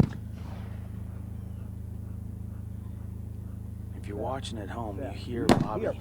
You can hear Bobby talking to his dog. He's trying to pull the dog with his voice and give the dog the best chance at seeing the birds as possible. This dog is probably a field trial dog, used to seeing white coats in the field, not these hidden gun stations. It didn't get a real good look at this bird either. this right here could be what we were talking about earlier, the slight separation between one dog or the other. That's exactly right. The dog's on the proper wind side. Got it. Got it. You know, that being a go bird, though, I think they're going to judge that pretty hard. What do you think? I mean, they're not going to judge whether the dog saw it or not. You're correct. But if a dog sees the bird get thrown, whether they see it or not, that go bird is a very tight hunt area. They're going to be judged very tight on it. You're correct. Now, on a memory bird, you have a little more latitude on whether they marked it well or not, because it's a memory bird, not the go bird. Very nice job on the short bird. Way out for it. Here. Stop. Stop. Way out. Guys in the booth, I'm getting some Legend. some feedback that the live stream may be down. Can some of y'all confirm or deny that? This dog is on a straight line to that bird. Oh, it broke down just a smidge short. It's gonna make a loop though and get deep enough and wind it. Yep.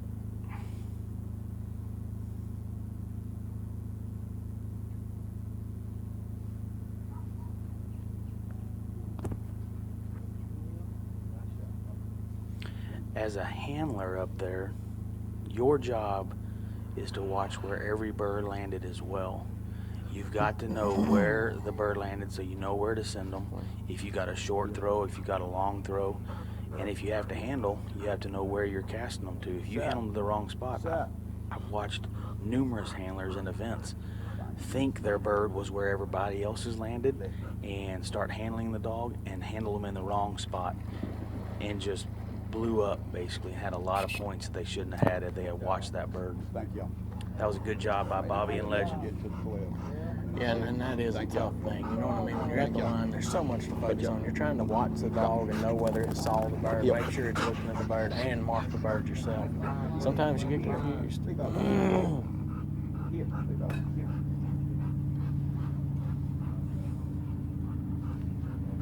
Up next we have Ron Anderson. And Bella. Nice job, Bobby.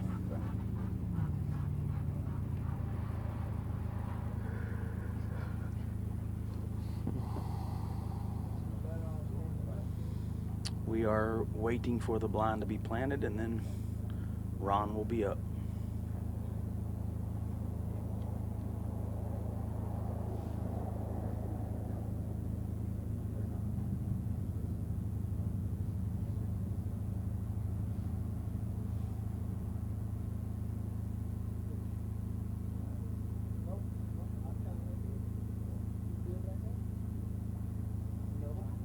I was really surprised not to see Ron's other dog, Smoke, in the top 12.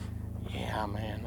You know, we lost a lot of really nice dogs in that second series. I mean, Ron lost Smoke. You had Jared Moffitt lost Storm.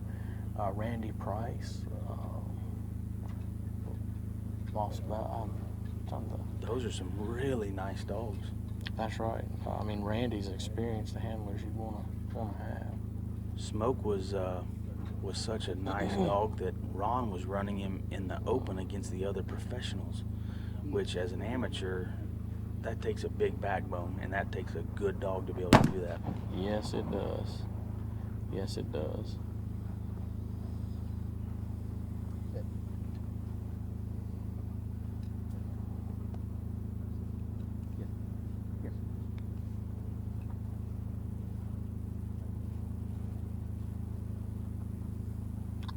What do you think, how Bella's going to handle this poison bird?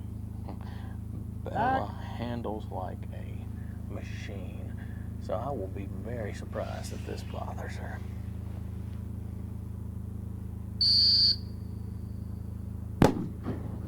For those of you watching at home, the handler must stop the dog at that point and allow the bird to be thrown, and then continue running the blind. How much do you think it bothered her?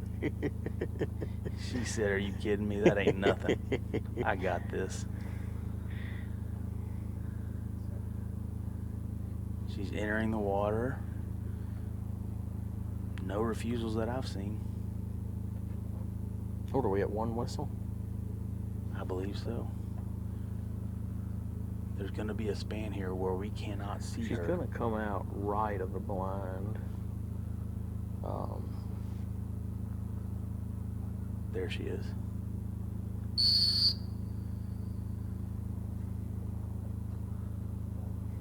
Boy, what a good dog. Do you see what she did right there? She is. Stayed in the water those last 5 or 6 strides going over. What a good girl.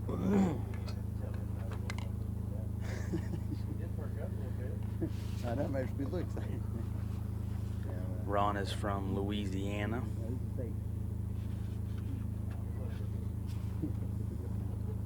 Yeah, he's not far from home this weekend. His wife actually won the hat competition at the Big Hats and Bow Ties. He did not win the bow tie competition, so Ron's going to have to up his game for next year. Who won the bow tie? Mr. Doug Weeks, and actually his dog's up next.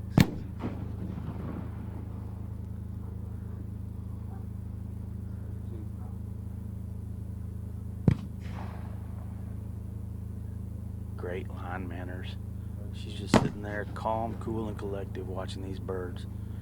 Just moving her head, not even moving her body. She got a good look at that bird. Yeah, she's a nice dog. Not long off a litter of puppies. I mean, she's got 9-week-old puppies running around out there. Wow.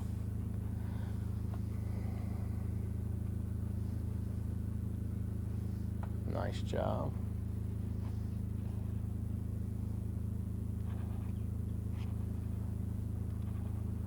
Even with a test like this that from the outside looking in looks pretty straightforward, you know these guys got to be nervous. I mean, there's a lot on the line. You worked hard to get here. It took a year. It's taken years of training to get to this point. To me, this is more pressure than the other test because there's so little margin for error here.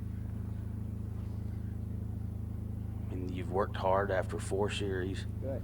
Or this is your 4th series, and you've got 1 series left to go. You don't want to have too much damage going into the finals. You want to keep your score as low as possible.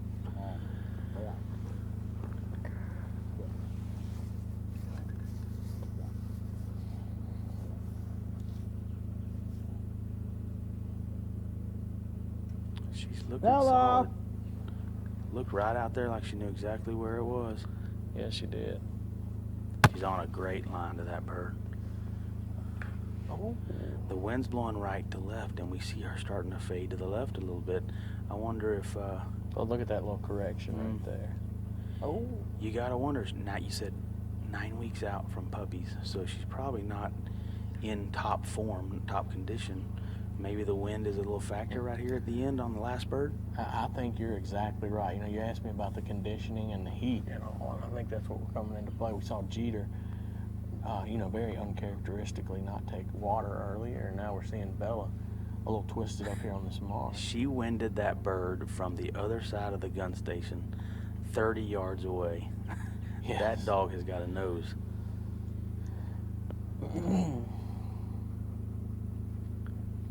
If those pups aren't sold right now, they will be before Ron gets home. Yeah. She knows it's there. We looked at everything.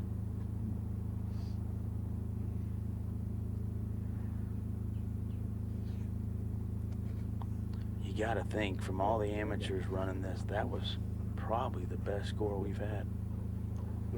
Yeah. I don't think there's any doubt. Maybe 3 whistles on the blind. Bella. Hardly a little hunt on that last bird. It was behind the gun. We'll see how hard they hit him for that, but stepped on the other 2 marks.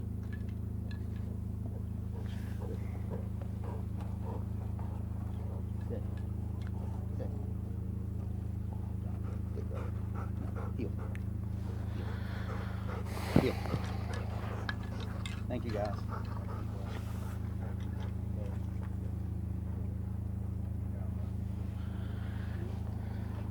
Up next in the pro division, Clark Kennington.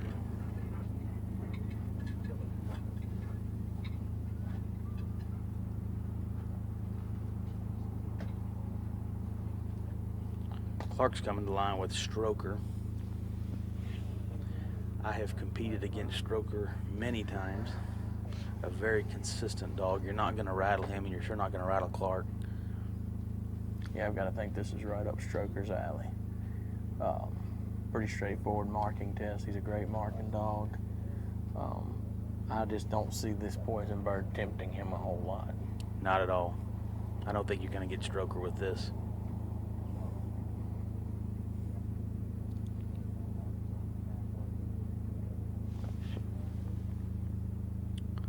Clark comes in 10th place with a score of 158.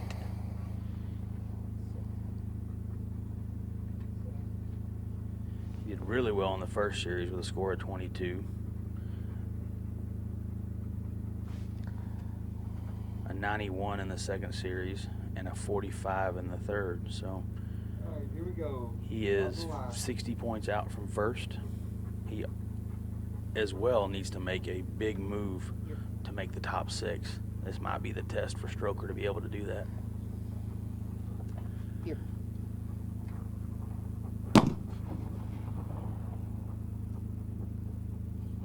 He was very unaffected by that. You got to wonder with a big dog like this. I mean, Stroker's a big dog. How does the heat affect him more than the other guys?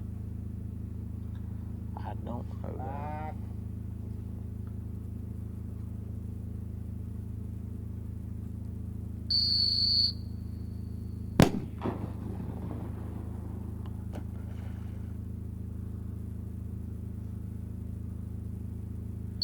Clark's waiting for eye contact. Was hoping not to have to blow that whistle to get eye contact, but ended up needing to. Stroker's not fazed by it at all. As a handler, you hate to blow that whistle. The dog's already in a sit, but he needs that eye contact if he's going to give him that command away from that bird. Yeah, he really tried hard not to blow that whistle.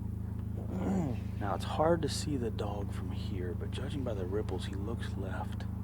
Yeah, I think he's left, but not much.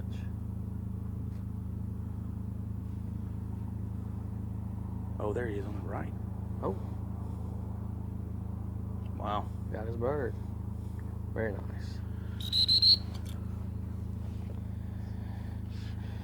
These kind of dogs are, they got, as a handler up there, you got to feel a little more comfortable running a dog like this that's just calm and cool like this. Relaxed. You know what they're going to do. You don't have to worry about them blowing up. Yeah, that's right. I mean, these old steady eddies are they're fun in this situation.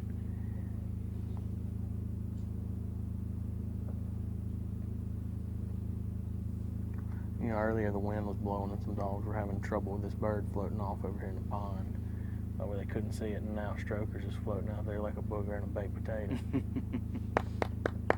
Yeah, it's going to be hard to miss that bird.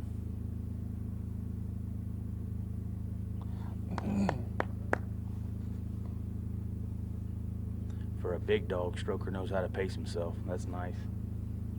Yep.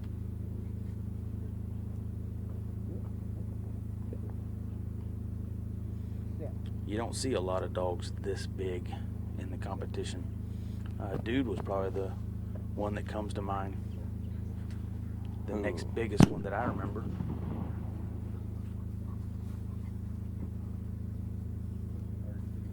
Saw that bird well. He saw that bird well.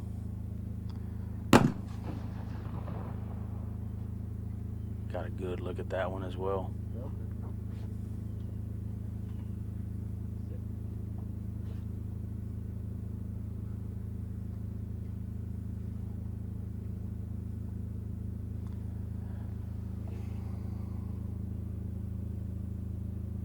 Nice job. Clark chose camo at the line. Yeah, and I know, I think it was you earlier that commented you felt like they were having a hard time seeing the dark color. But, and apparently he agreed. You know, on that blind, the dog is actually looking back away from the sun, but there's a lot of stuff in the background. I mean, if Clark trains in camo consistently and his dogs are used to seeing that color, then it's a good choice to go with. I know most of my dogs are more comfortable looking for black. That's what we wear when we train, you know, and test. He's on the, oh, wow, stepped on that bird. Yeah, he's a really nice marking dog. I know as a handler, there is a green little shrub bush weed sticking up. And I know as a handler, I'm going to use that bush to mark that bird when I send my dog. Oh, absolutely. And it's nice as a handler when there's something you can mark that bird. And I think on this bird, as a handler, you've got to look in the background and try to line the dog up towards something in the background. That's right. There's a kind of a little clump of grass way deep of the bird that I think you got. Oh, yeah. I do see that.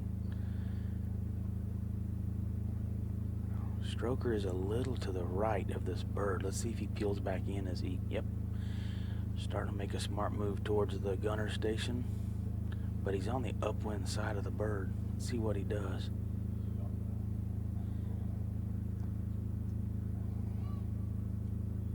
You saw him stop and get a little nervous. He knew he was in the area, but he wasn't sure. He hadn't smelled it yet. He didn't know what to do. Now he's coming back. That fence line there probably helped him turn around and come back. Yeah, I think you're exactly right. And you know, that is where he just was, is exactly where Ron Anderson's fella smelled that bird from, and Stroker doesn't get the puff of wind. As a handler, this is just heartbreaking because he needed a big move to make it up. That's right. And Stroker's not doing anything majorly wrong. He's just not making the points that he needs to move up. Yeah, and I've got to think that they're judging these marks pretty hard. And that's what you're going to get with a test like this. They've got to judge what they've got. He couldn't have missed that bird by just a few feet, but he was on the upwind side of it. The wind's blowing from right to left, and if the dog is not left of that bird, they're not going to smell it. You could see him out there thinking, though. He got a little long, and he thought, I got to come back, and he came back. He didn't smell it. He said, okay, maybe I need to go long again. You know, Stroker's just an impressive animal, and, you know, he and Clark have had a lot of success. So, man, you got to hate that for him, because that dog was trying. He was trying to do everything he could right. He just couldn't come up with it. I faced Stroker many times in the last few years, and if there's one dog that I worried about when I came to the line, it was Stroker. He is one of the most consistent players up there. Much like his sire was. That's right. You know, if you had to pick one word for Big Black Dude, I mean, he was as consistent as they ever were. He'd blow up and score 38. Steven and Dude were probably the best team to ever compete in this sport. It's really neat to see one of his offspring out here continuing that tradition. And actually, he's got 3 dogs still playing. The three pups. He's got Georgia, Grits, and Stroker still in this thing. Here, thank y'all. Here. You know, Clark has to be just a little disappointed at the very end of that. Almost, I mean, just a few feet away from really doing a fabulous job. I think he had the best run going until that point. You know, he was 4 foot from... As a handler, you can't feel like you did anything wrong. You missed it by a few feet, and that's the way this game goes. And you know, when Clark walked by, we were talking about something earlier about handlers being able to manipulate this test a little bit and shoot for that gun. And I think Clark lined Stroker up to kill it or not. I don't think he was trying to lay up in any way. I think he wanted a laser line of that bird to pick it up. Because being the handler he is, I think that's what he knew he had to have. Oh, for sure. You know, I expect if he was sitting first, he would have pointed him at the gun and let him work it out. What do you think? Oh, for sure. Point him at the gun, let him wind it, hook it. But you're going to take points for that. And Clark knew that, and he wanted to go for the gold. It's the best thing he could have done, and he tried, and he was within feet of doing that. Here. Come here. Now this Here. is Lyle and Here. Pete. Sit.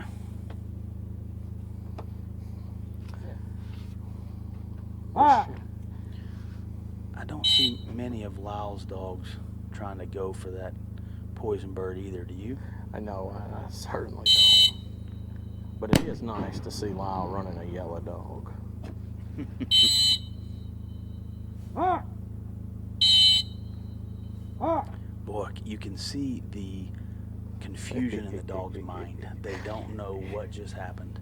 He said, why did that bird boy throw me a bird? Yeah, well, I was running a blind, then I wasn't. Now I'm back to running the blind again. What are we doing here? You know what situation this makes me think of is when you've got a dog that can't find a bird running a mark, and you get the bird boy, man, just make this end. You know what I mean? We got to have success.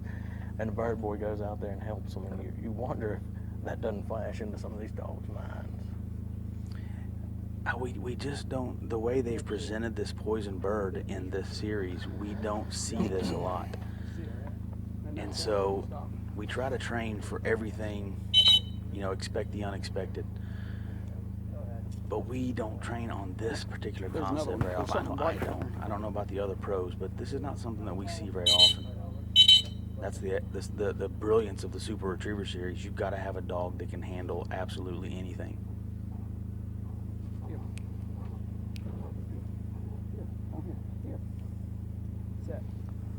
Yeah, actually, I do know somebody that trained on this exact concept frequently. That's Barry Lyons, and one time I was at his place, and he had some of his grand dogs out, and he said, "Watch this," and he was kicking them off, shooting a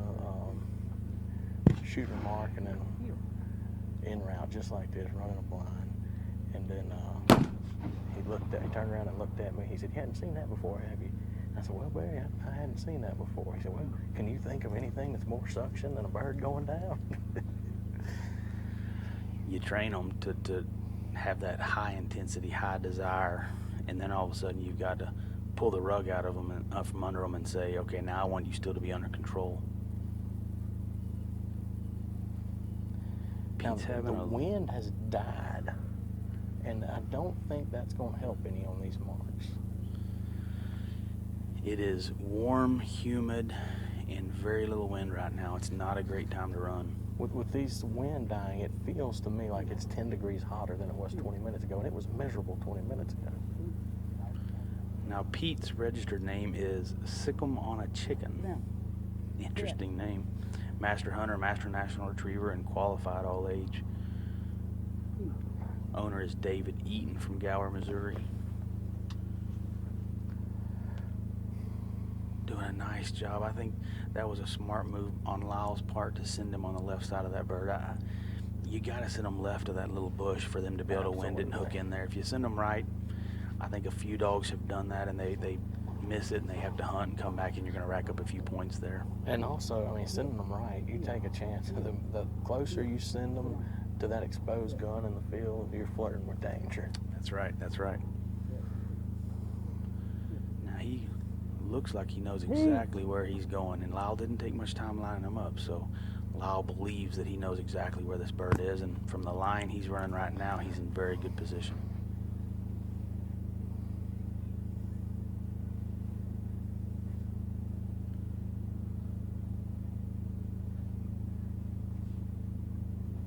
Should wind it right there. Oh, wow. There must not be any wind out there. And it's so strange because Ron Anderson must be living right because his dog smelled it in a spot that two other dogs have now run right through there and not smelled it. It looks like he smelled it now. So on the second pass, he actually smelled it, but he didn't smell it that first time. That's free. You gotta figure it out. Well, yeah, but Lyle's asking for Still a get counted on clarification whistles here on and this bird. castles. what's that, Matt? You From get counted our on view, whistles it's and further castles, behind the but nothing stump. else. It's not considered a mark, so if he has the handle on it, he's not going to get penalized the handle to the area, but he will, however, take the points for the whistles if he has to blow them. And that's a good point. I hadn't really thought about that, but they did not see that mark from the line, so it would be unfair to judge that as a mark. And we've talked about it. There have been several instances this week where the judges have gone out of their way to make sure somebody got a fair shot. And I commend them so much for that, because this is, you know, you and I both believe, and a lot of people watching believe, these are the best gun dogs in the world, and we're trying to crown a champion. And so the one thing you want to do is make sure this is fair, and every dog gets their shot. You know, that line right there is very interesting that Pete took. He took the line to where that bird originally landed and splashed in the water before it floated up to the bank. And it ended up helping him. He saw it. Pete, heel. Here, sit down. Sit. Sit down. Sit. That was probably one of the best runs we've seen so far. Not a whole lot of trouble on it. Little trouble on the long bird. Little hunt on the go bird, but no major penalty points assessed.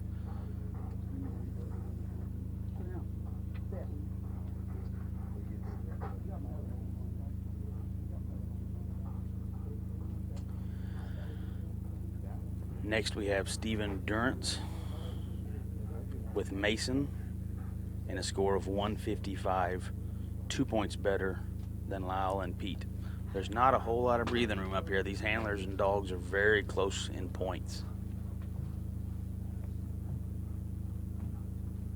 We've got 9 dogs with a score between 140 and 158. It's a very tight race right here in the middle.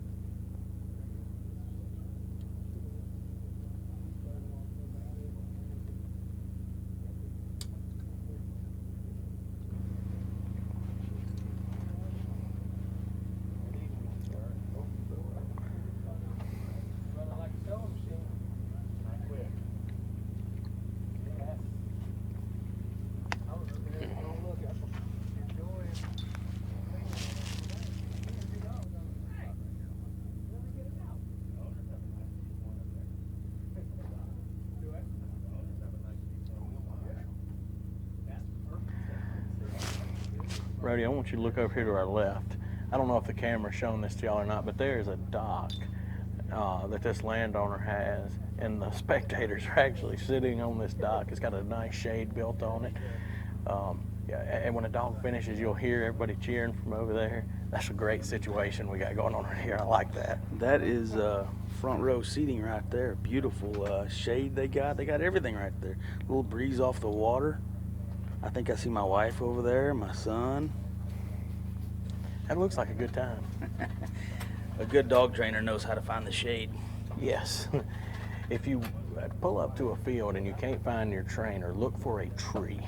That's right.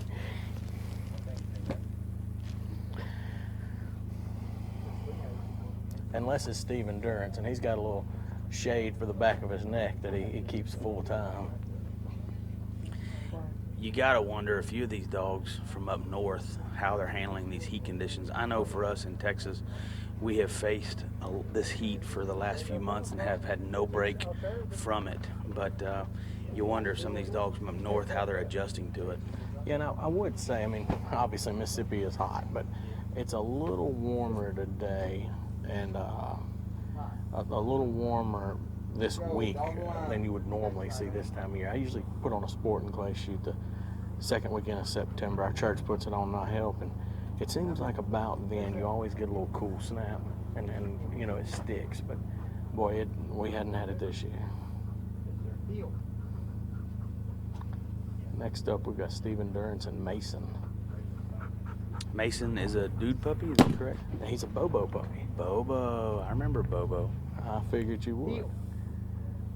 This is actually a 10-time grand champion. Oh my. I don't see this test rattling Mason very much. Notice Stephen's just about the only dual-sided heeling competitor we have. For those of you at home, he's got the dog on his right now. He started out on the left. What he's communicating to the dog is he wants the dog to run down the right side of that water and stay away from this poison bird. It's a small piece of communication, but an important one. And that, you said, you know, communication. It's a small piece of communication. And that's a lot of what you're building into these dogs, is communication. Interesting. Mason chose to go towards the water, even being on his right side. I did not see that one coming. Steven's going to take his time right here. This is a brilliant move as a handler. Ah! Uses a verbal back to push the dog. What a cast. Extremely smart handling on Steven's part.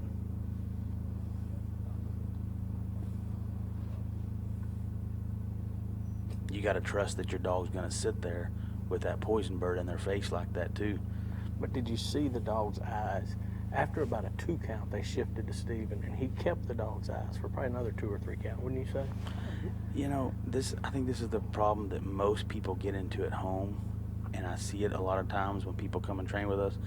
They don't take their time. This is not a race. As a handler, you're there to communicate with the dog and be a team. And if you're not able to take your time, the dog is going to do what the dog wants to do. If you take your time, the dog is going to focus in on you, take a breath, relax, and follow your commands. And that's what Steve took advantage of right here. He took his time, made sure the dog was watching him. Great move, great handler. Yeah, that was really nice. What was that one? That one, just that one whistle, wasn't it? Yeah. I don't see Steven racking up many points on this setup.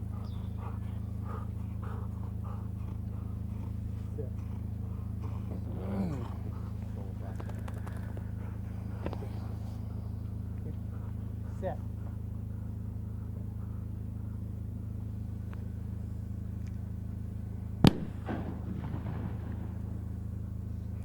I'm just amazed at the line manners of these dogs. Every dog that comes to the mat has sat there just beautifully and watched these birds. Mason.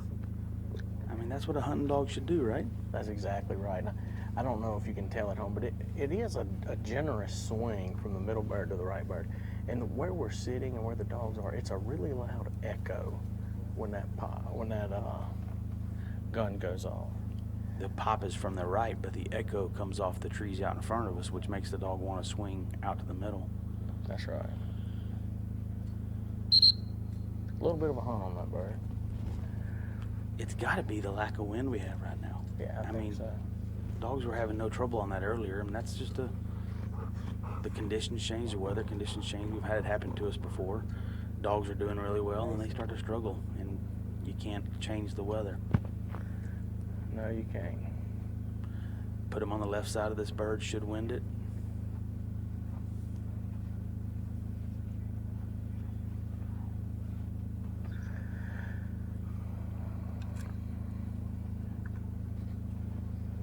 Now this bird here recently has been a little more difficult to dig up, come up with. See how much time Steven takes sending him on this bird. I bet he takes his time. Mason. If you notice the decoys that are in line with that mark, that one decoy the dog just went past, it's going to bounce the dog left or bounce the dog right. This dog was left of it, maintained his line. He's coming in under the arc of the throw and going to be on the downwind side. He's in great shape. Really nice job on that bird. Where did you go, little bird? Oh, his bird, his poison bird, he's trying to spot it. It is actually tucked in to the right side of that stump, right up against the water's edge and the bank line.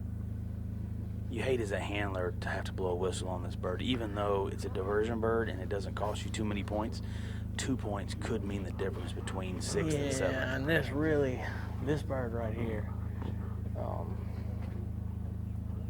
really a bad deal. And I see the judges discussing it. You see that? I mean, what's the luck that bird can tuck in there like that? That's just a tough place for that bird to go. I don't even know how it went in there. Yeah, I don't know how it got there. I mean, he clearly knows where the area is. Gosh, you just hate this for Steven. I don't know how much you're going to hit him for that, but I don't think they're going to hit him hard. They all I sure hope not. pulled up because that bird's in a bad place.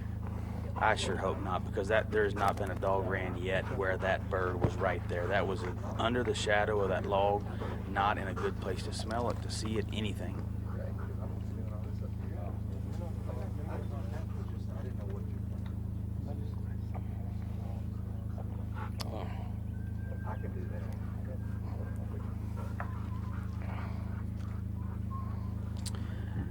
Next we have our third place amateur, Stuart Williams and Stormy. Stormy's coming in with a score of 151.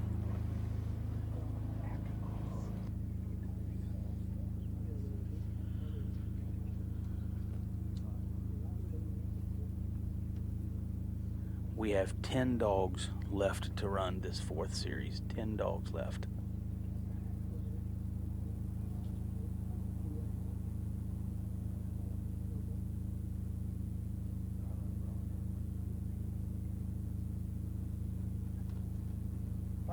Blinds? I told him, did he not? Okay. Did you I haven't plant the seen it. blind? We're just making sure. I know he ain't moved yet. Come on, guy. Are you awake out there? Joshua. What's his name? Joshua. Your radio on? Did you plant the blind? Okay. I just making sure. Sure, because I don't. Jump out there and double check for me, please. Very important.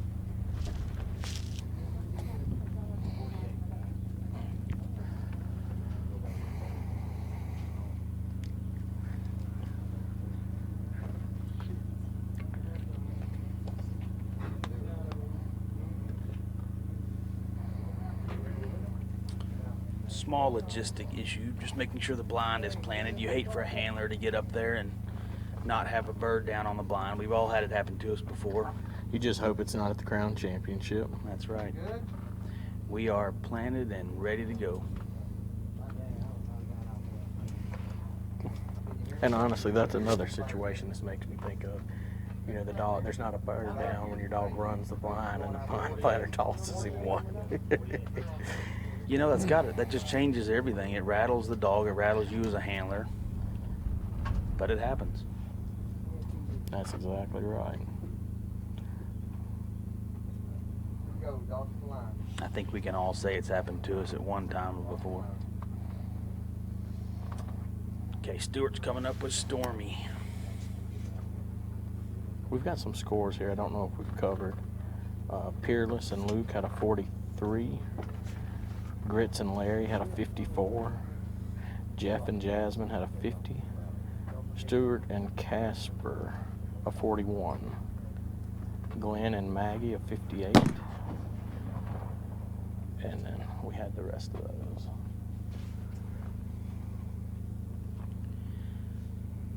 This is our third place amateur running the chocolate male. All right.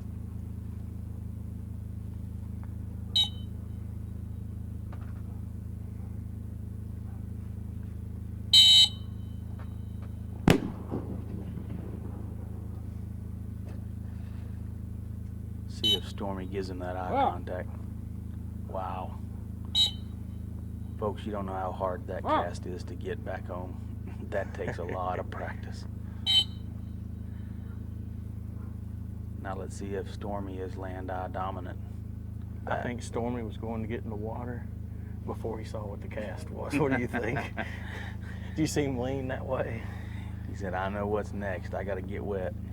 You know, I will say, though, I think that extra bird, although he didn't come to it, I still think it cost him 2 whistles. No doubt. They get a little discombobulated and you got to get them back on. They weren't refusals. They were just, he was pinging a little bit.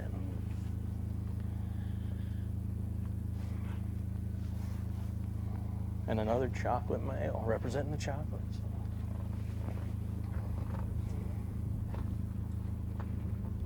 I get that question all the time. What color's better? The old lab color argument. The one with the gray around his mouth, that's the one I prefer. If you're gonna play this game. Good here. Color is a personal preference. You can find a good pedigreed color, yellow, chocolate, black, it doesn't matter. It's about the pedigree, accomplishments, abilities.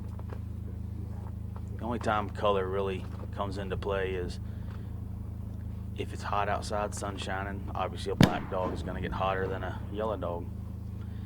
And if you're hunting, duck hunting, and you have a very bright colored yellow dog, it's going to be a little more harder to conceal.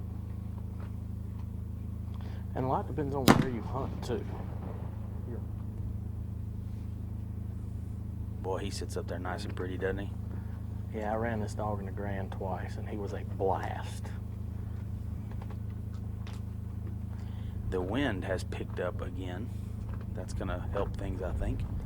He was one of those that you were glad to go get him out of the truck.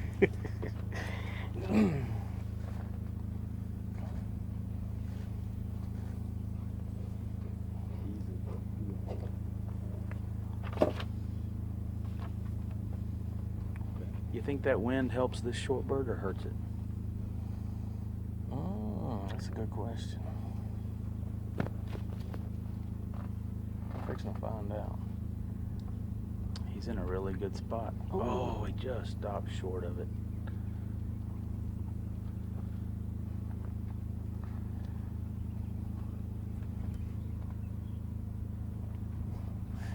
Smart. He made a really bad decision, but he showed his experience there when he hooked around and came back to it. Here. Find more. Here. No, here. Here. I would say that's a lot of intelligence and a lot of training. Yeah, that's. Stormy! I said this dog's got 2 grand passes and 2 qualifying wins, so he's a diverse pup. He is on a great line. Fading a little bit at the end. A little bit of wind right there is all you need. Oh. I hate to use this terminology, but I think Stuart thought he was fixing to go chocolate on him.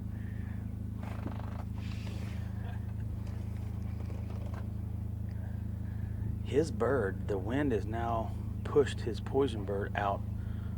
Shouldn't be a factor, but it has blown into a different spot for the rest of the dogs. Yeah, it has. I see Clark Kennington coming up next while Stormy's coming back. You know, this is one of the dogs I told y'all this morning. I felt like there were 3 or 4 pro dogs that were heating up. And as this competition's gone, if you look at the scores, Wayne's been getting hot. So this next dog's one I earmarked to watch, so we'll have to see what he does. Wayne is definitely one of your more experienced dogs out here.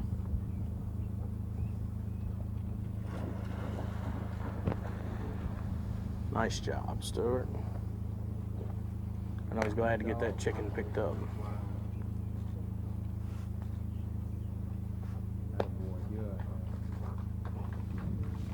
How about for those of you watching out there, do y'all have any questions y'all want to shoot us over the app?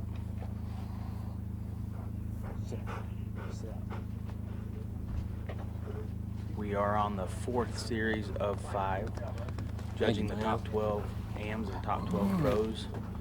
The top 6 will make it to the final series, the 5th and final series.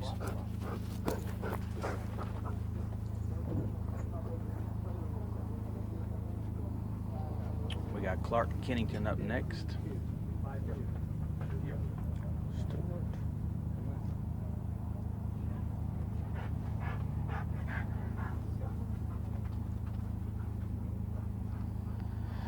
Clark Kennington and Wayne. And I was telling people yesterday, Wayne, as far as just a natural marking dog, he is as good as they come. He is a fire-breathing dragon, and he knows where they are. But sometimes that heated temperament can get you in trouble. Yeah, what do you think about this poison bird for a dog like Wayne? You know, it'll be a real challenge. He's going to have to rely on his training because naturally this would be tough for him.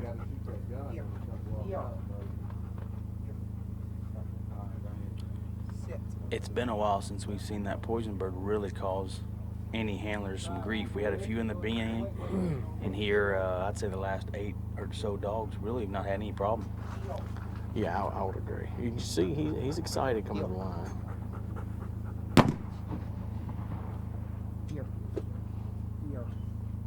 Clark's been here, done this many times. You got to think that he's trained on this. Yeah, I think he's got a plan too.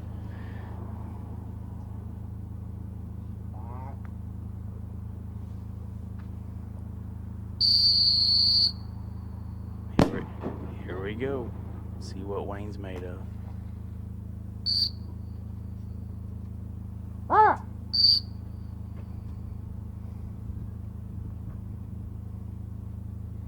One refusal, but he got him off of it. Yes, he did. You know, He's still thinking about it. It's a tricky thing because he needed a left back there.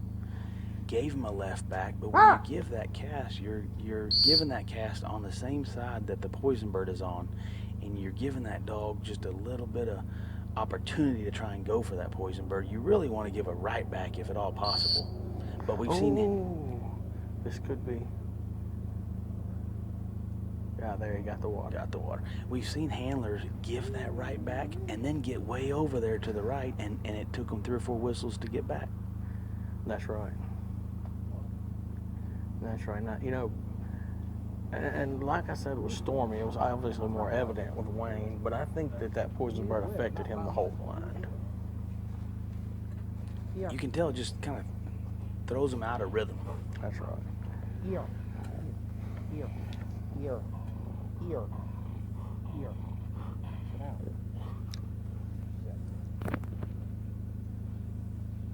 Look at that dog just drooling. Sit down. Sit. Y'all think he wants these birds?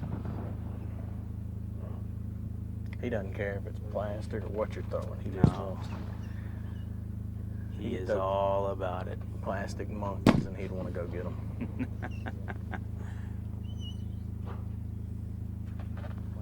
It could be 5 degrees, snow, and I doubt Wayne would care.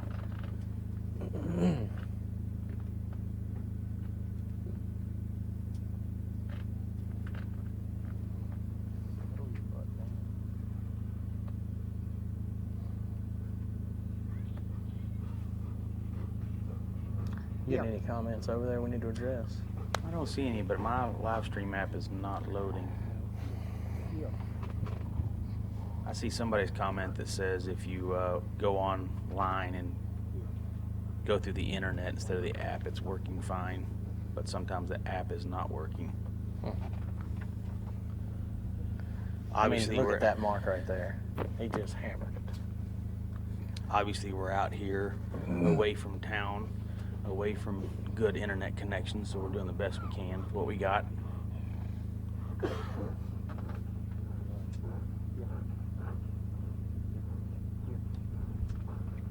I would call this the money bird. Yep. This could separate the 2 or 4 or 6 points that you need to make a move on the rest of the competition. Yeah, and I believe Wayne's on the bubble. I mean, I think he's their 7th place pro dog. He is in good shape if that wind will help him out.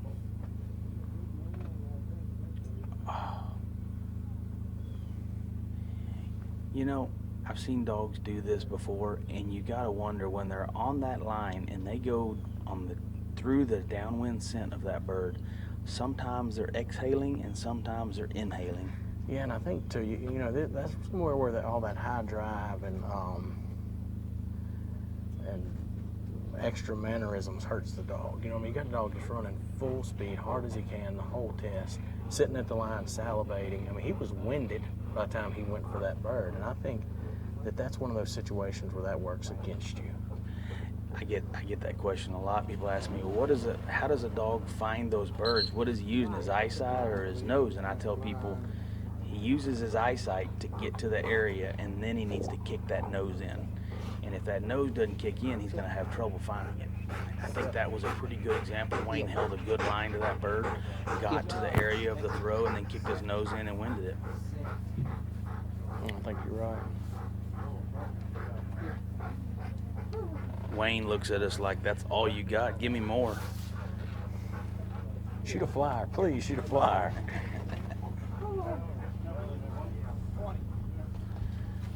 All right, Luke Coor is up next. Dog number 20, sporting his best retriever's hat. Luke has 4 dogs in the top 12, the most of any pro, and obvious advantage. He's run 1, he's seen the test. The only other pros in the top 12 have 2 dogs. They get 2 looks at it. Luke gets 4. Boy, he must really be part of a good team. It's got a good basics program, good transition program. I'm a little biased. Must have something good going on out there, best retrievers. Goose is a a young dog owned by Dylan Witten, one of Luke's really close friends. Goose is out of his dog Colt.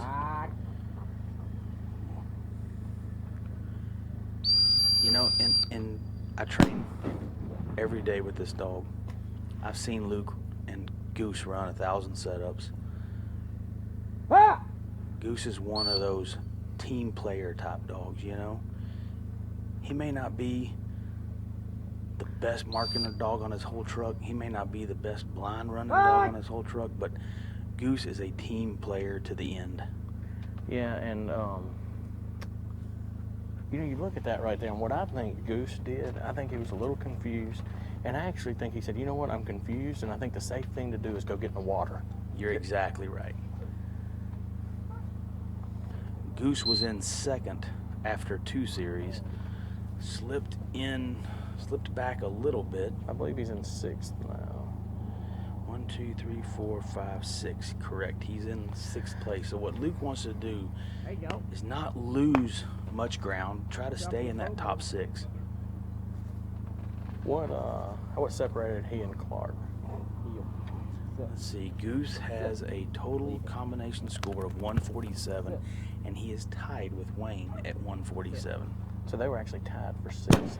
That is correct. I've run Goose a few times.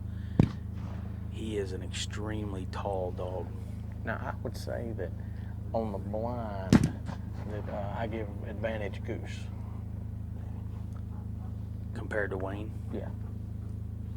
1, 2, 3 casts, maybe 4? That's right.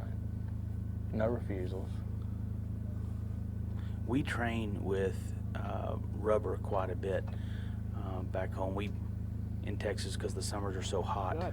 I would say that mark was about even. What would you About say? the same. Wayne may have had a little longer hunt, but I may be biased. Now this mark was the one Wayne just stabbed. Definitely a 0. For sure. Wayne stepped on it. I mean, there was no hook, no hunt, no nothing. Stepped right on it. Looks to me like Goose wants the long bird.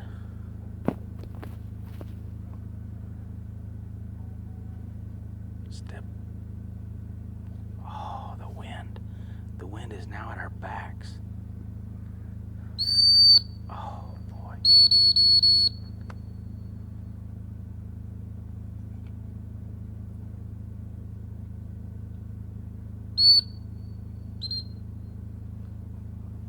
Oh, man, just missed that bird, and the wind was in the wrong direction. Every dog that has been on the left side of that little bush has winded that bird. You feel that? You feel that? I feel Wind's it. right to left now. It changed again. I think that's the first dog we've seen handle on that mark. It is. Mm. And man, he was so close to it, I thought he was fixing to stab it. He's a little wide right on this mark. Let's see if he curves in. Getting wider. Oh, hooking in. Found the gun. Curve in there. He's on the upwind side of this bird. He's gonna need to hook and come back in. Gonna have to go ahead and handle. Oh, boy.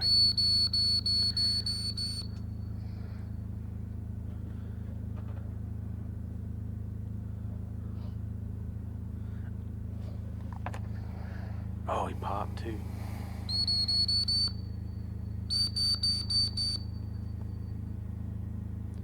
I'm telling you, the wind is now at our backs again. It is not helping him out at all out there.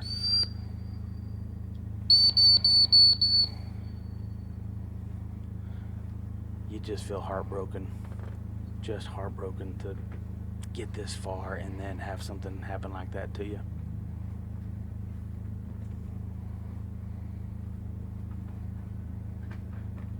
Goose is young though. He's got just a super bright future ahead of him. I don't think this is the last we'll see a Goose at all. Here. Sit.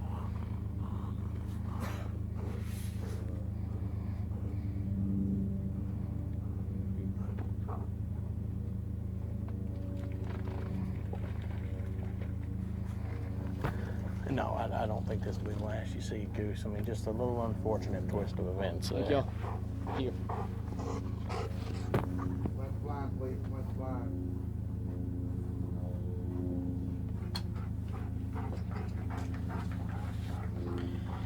I don't think the catalog is correct. It says he was born on January 1st of 1970. I think he's a little old for this event. Maybe that's his owner's birthday. Who owns him? Dylan Witten. Dylan, maybe you can chime in how old Goose is. I don't think he's that old though, maybe 3.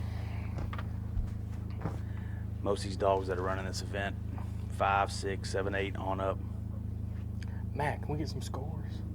Can we get some scores?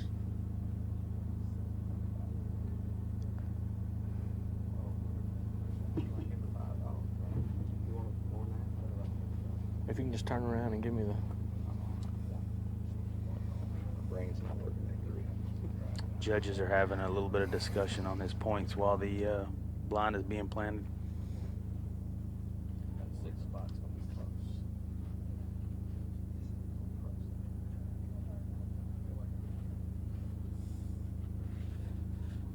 Good? Yep. Lyle Steinman is up next. It'll be his second dog to run. He is in 5th place currently with River with a score of 143.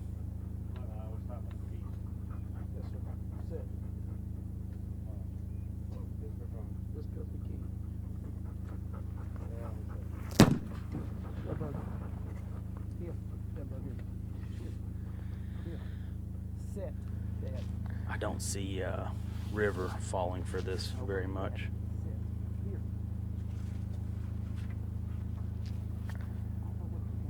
No, I don't. She's a really nice dog. Has been for a long time. All right.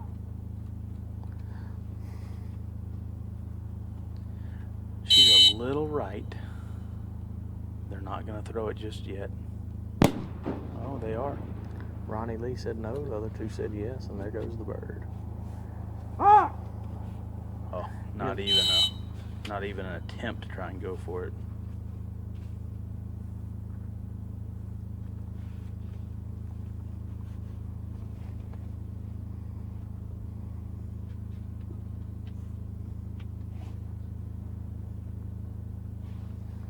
You got to think this is probably right in Lyle's wheelhouse. This kind of setup here is probably something Lyle does pretty regularly, I would think. Absolutely. Very nice blind. You know, Lyle's had this dog since midsummer. Before that, she was with Colby Williams. I know you remember Colby running her in the Crown before and winning some weekend events with her. Colby's now playing the Derby game and qualifying and being real successful there, and decided to let Lyle take a stab at the Crown with her. So far, I think he's glad he did. No doubt he's in good shape.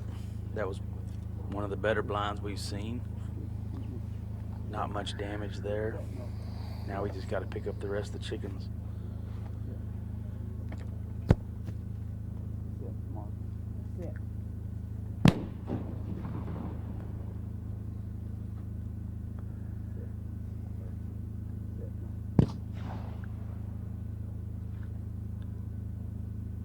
Oh, got a really short throw. That throw was probably 5 to 8 yards shorter than the rest of the birds. It was. It went high and short. And depending on how he approaches, that could be a good thing or a bad thing. Yeah, they didn't call in no birds, so Lyle's gonna have to But run she it the way it speared is. that bird. She sure did. I would think as a handler, my options would be to point the dog straight at that gun. Yes. You can't afford to be right. If you're right of that bird, you're not gonna wind it, and we've seen multiple dogs have hunts if they were right of the bird. Set.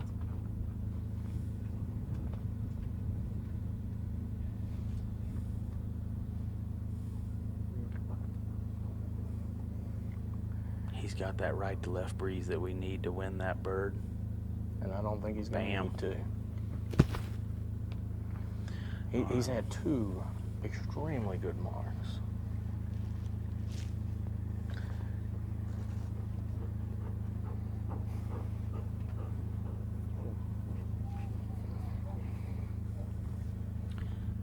Lyle's a smart handler. River. He has to know where that bird is.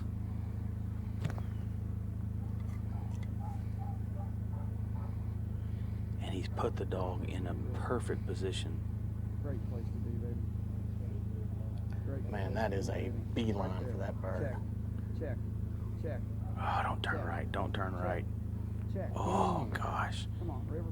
Come on. Come on, Rib. Checking. You got a short bird to boot. She's got it. Got it. I can't think that they're going to ding him bad at all for that. I think they're going to take that short throw into consideration. What do you think? You got to. You have to. The dog established a beautiful hunt in the area. Worked it out. I mean, there's not going to be many points accumulated here. No. No, there's not. I've got a few more scores that we didn't have earlier. Bobby and Legend had a 35. Ron and Bella with a 25. Stroker and Clark with a 30. Pete and Lyle with a 38. Mason and Steven with a 25. And Stormy and Stuart with a 28. You know what I hear when I hear all those scores? There is not much separating them. Well, one thing that is going to be interesting right here, Clark Kennington and Luke were tied for 6th. I feel like Luke is out. Clark was 8 points ahead of Steve Durance and Mason. Mason had a 25. Wayne Come on now. You give me a heart arguably had attack. 2 or 3 cast refusals on the blind. So you might. I think that's going to be really close. What do you think? Do we have a score for Wayne yet? We don't. That's the next score we're waiting on. Very good job. How do you expect that one to fall out? I think it's going to be close. You know, as a handler, you just hate to hear those scores. Yes. They're too tight. They're too close. Yep.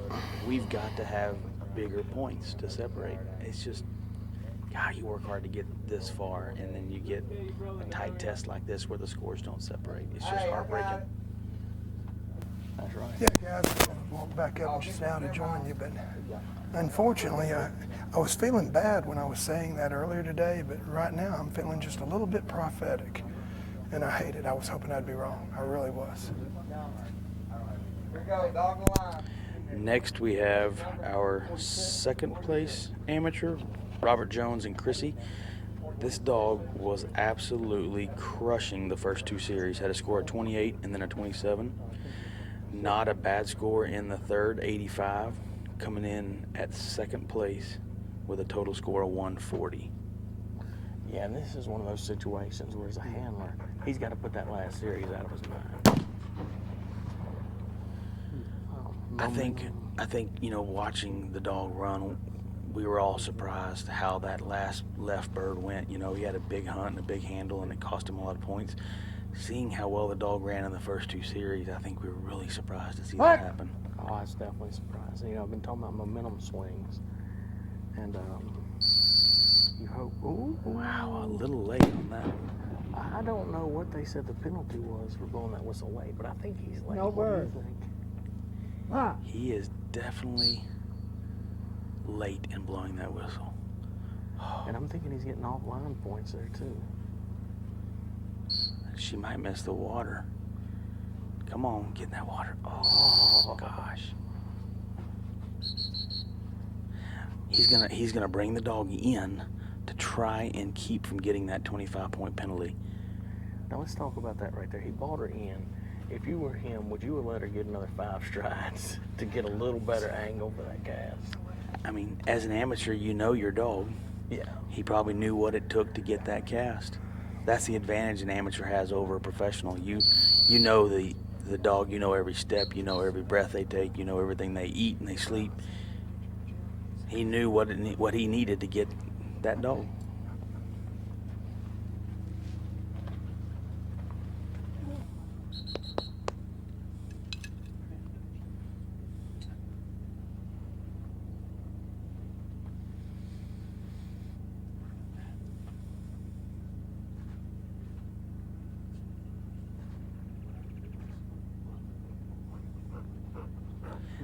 That run right there might have given some of the amateurs trying to make a move into the top 6 a little more breathing room.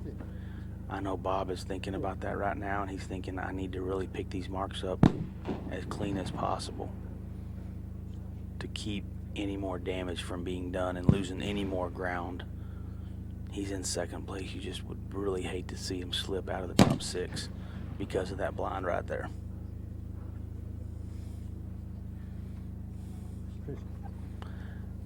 As a handler, he's just got to be really nervous right now, hoping he can hold it together, believing in his dog.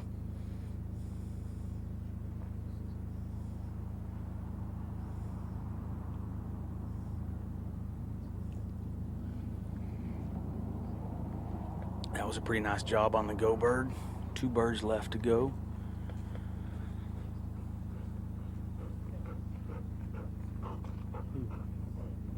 She swings in like she knew exactly where that bird is.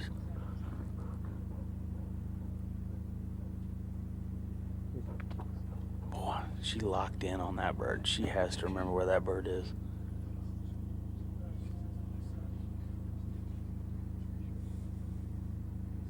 Boy. Nice job on the left bird. 1 bird left to go. Wind is right to left currently, which is the favorable wind on that middle bird. If he can poke her under the arc and be just to the right of that gunner station, she should wind it. Chrissy! She's starting out really right, but starting to fade in. Come on, Chrissy, fade in a little more. There you go. She's in good position right there to smell that bird.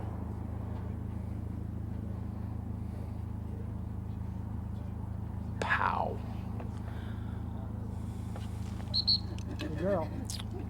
Well, Sorry, I had to step away. The gentleman that owns the property where the next series is was asking me some questions. the marks went really well. He's got to pick up this last bird, but I think most of his points were accrued on that blind. I know the judges are trying to make sure they get the right number of points because it matters here. Oh, this is huge. He's not lining the dog up for that last bird. Okay, there we go. I watched from home where a couple of guys got out of order on that delayed, or that triple where they ran the second mark without picking up the blind first and saw him DNF, and you hate it. I'd hate to see Bob do something like that here at the last bird of the series.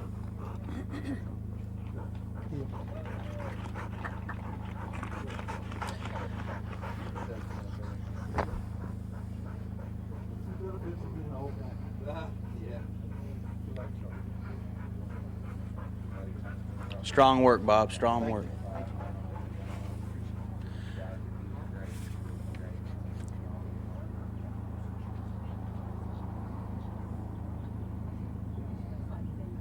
Next up, Charlie and Cash in the open division. Coming into this series, currently in 4th place with a score of 138.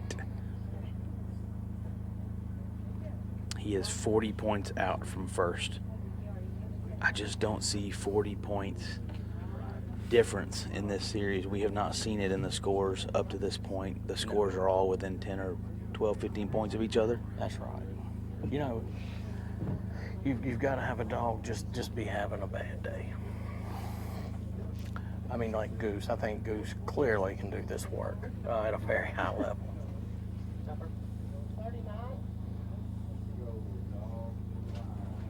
This is probably Charlie's first crown, I would guess. I think it is. And man, this is his personal hunting dog, hunt retriever champion, qualified all age master hunter.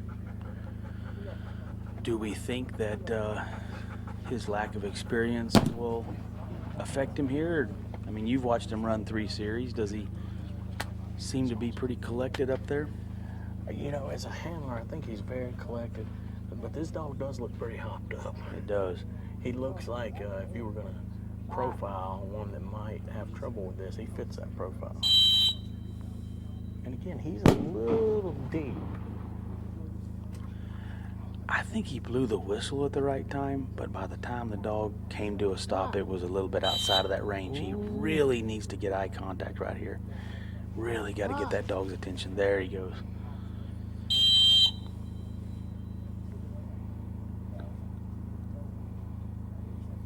Nice cast. I will say this, I feel like... Oh, he missed the water.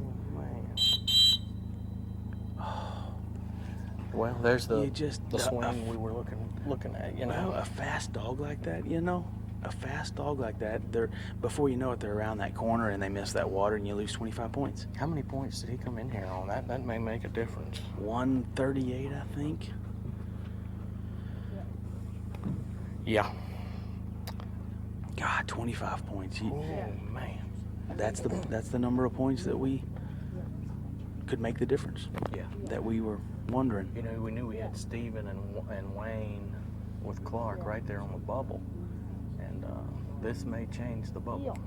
You know, and you can't fault Charlie on that because the line she took when he gave that cast, she looked like she was going to get in the water. I believe she was going for the water. I was just fixing to comment how well she had adjusted. He had adjusted from being a little confused. I would have put money that she was going to hit that water, and in a matter of 0.5 seconds, she missed it and was too deep and no room for recovery. Exactly right. Now, I'm not sure what's going on here. I don't think she saw the go bird. He's going to have to pick up.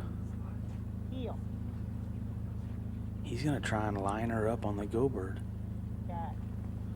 What would you do in his situation if your dog didn't see the go bird? Would you pick up the other two that she did see? I would definitely pick up the other two, and here's one. I feel like the chances of that dog hunting left because they know there's a bird on the ground over there to the left are high. And I want to get those two marks and not burn any memory. What would you have done? I mean, obviously Charlie knew his dog and he knew the best decision to make.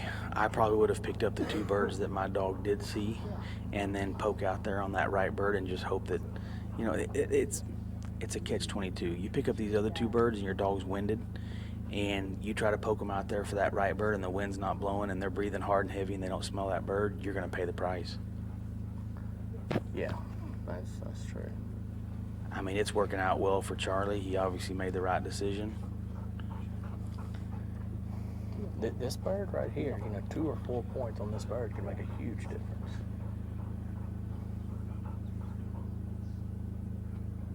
Isn't it really nice to see some of these young guys in this sport?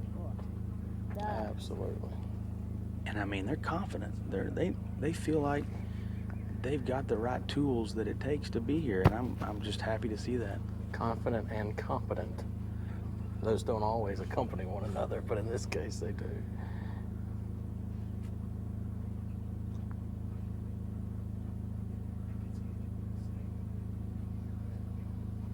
That dog covers a lot of ground quickly.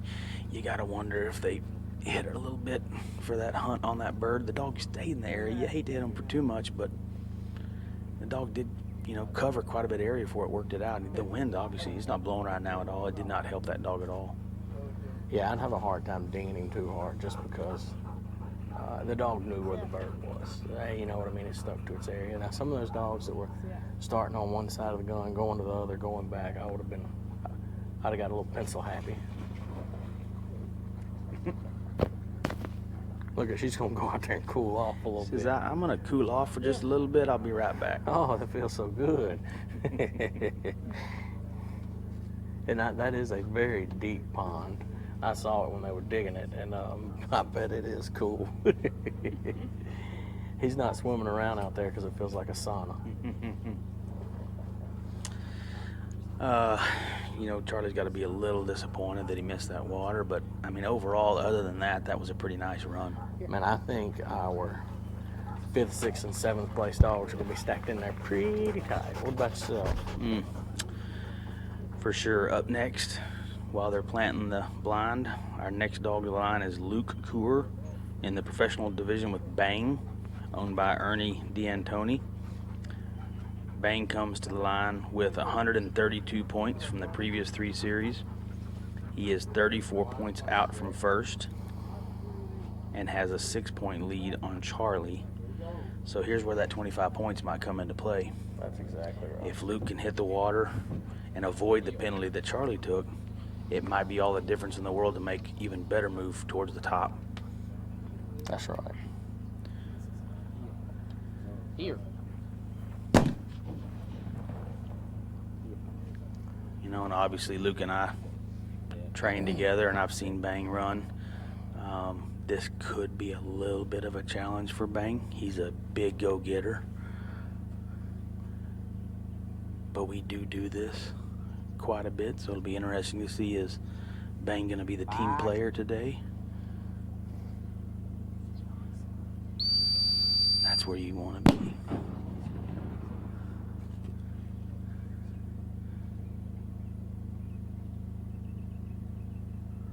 He sees Bang wanting it. Bang is wanting it bad. He's going to wait him out. He's going to sweat him. Ah! Oh, wow. Beautiful cast. Man, that was nice. I don't see Bang not getting in that water. Come on, buddy. Come on, buddy. Oh, come on, buddy. That was a beautiful handle He's in the by water. Luke Coor to keep from missing that water. Gosh, that was a good move. I mean, he didn't hit all of it, but he got what he needed, don't you think? He got 25 points worth. God, that's right. I mean, he kept from hitting that 25 points.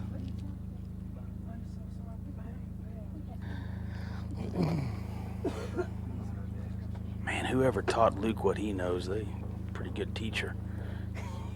He must have studied under somebody that was really good. Did your wife teach him? Bang. He must have. Did your wife teach him how to run a dog? I think the only thing we failed with Luke is to feed him. You definitely failed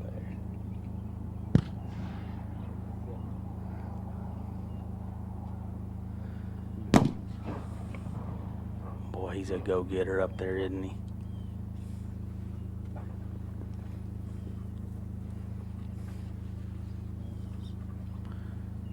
I know Ernie, his owner, has got to be watching this at home. Boom, got it.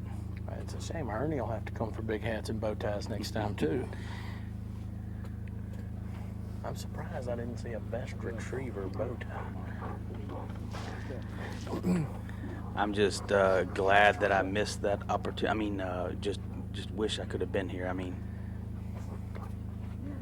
You know, we've been discussing who dresses these best retriever boys. J. Paul is infatuated with their attire.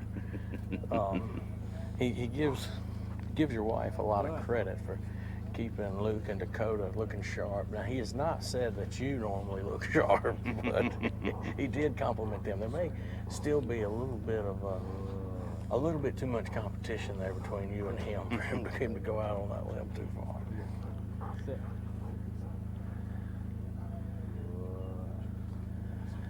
all right, here we go. This is the bird that could separate. I know one thing The you scores. definitely taught him, and that was how to send the dog. I heard my Cookie Monster send being made fun of quite a bit. It was not being made fun of. We were trying to figure out how to do it after the first series. Come on, Wind. Be his friend. Be your friend. Ah, good place to be. Yeah, with the bird between your shoulder blades. Well done. Well Look done. where this bird's laying now. It's up against that bank. There's no way he's going to see it from the line. No, there's none.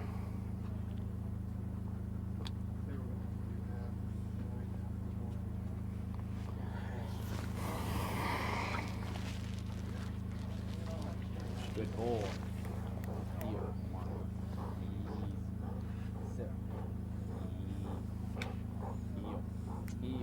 You really hate to blow a whistle on this last bird, but I mean, that bird is in a tough place. He literally jumped right next to it. Wow. Gosh, that's got to be nerve-wracking. Good boy. Sit. Sit. All right, I've got some more scores, and I'm gonna wait for Thank you. Miss Stephanie to send me the totals.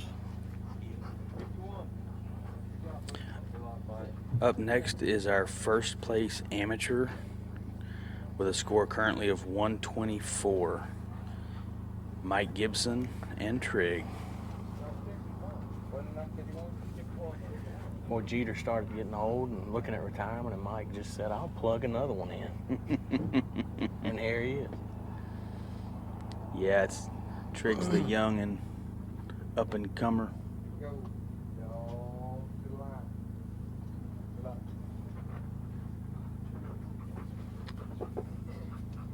We are down to our last 3 dogs. You got to think that performance by Luke and Bain solidifies the top 6, don't you think? Yeah, I think so. I think Charlie and Wayne and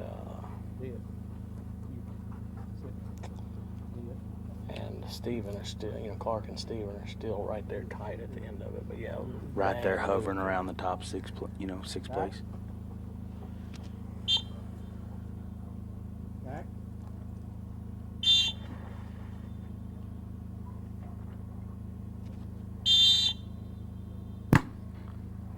I think this is a great place to be. This is a right back. If the dog will work for him, this is a great place to be on this blind. Back. No doubt about it.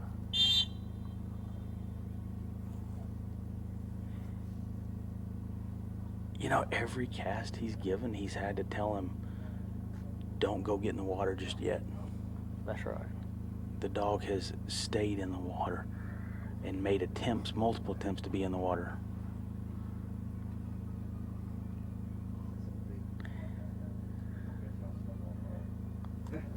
Huh? The end of that blind, very interesting. He let him loop around the back of that. You think he's going for gold, trying to keep one less whistle? I don't know if he's going for gold, but I don't know if they might get him a little bit there. What do you think? I mean, yeah, you have to be if you let him loop around the left side. It's got to be 2 points from being offline, I would think.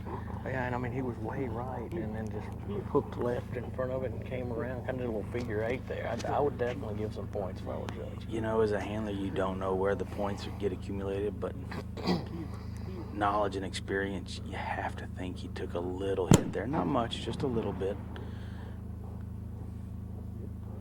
You have to admire Mike, though, for going for it. I mean, he wants to win this thing bad. Yes, he does. Look at the communication between him. Look at him pulling his dog to the right, talking to that dog the whole time.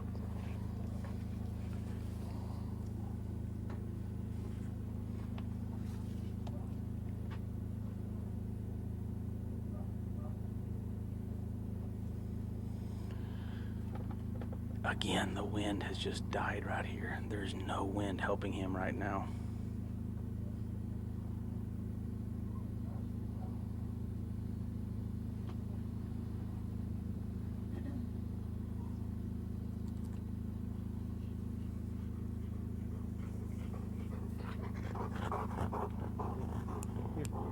Here.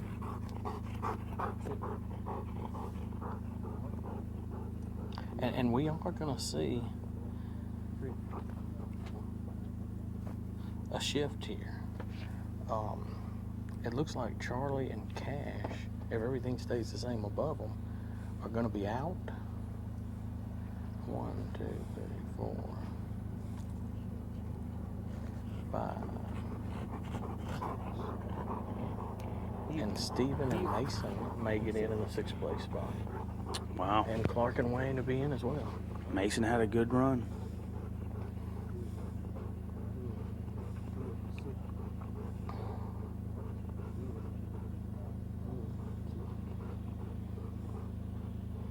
The best score so far is River and Lyle with a 10. Oh, wow. Yeah. We knew that was a good run, no doubt. Trig. Mike really took his time to line up on this bird.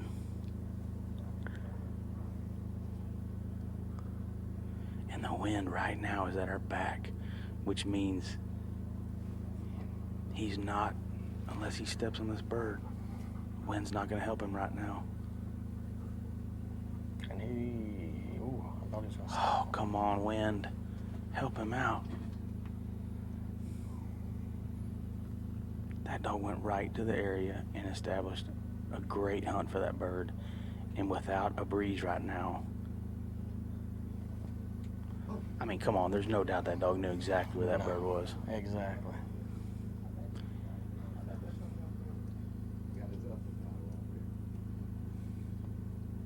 It's not the title we're chasing right now. Yeah, he sit on the flush over there too.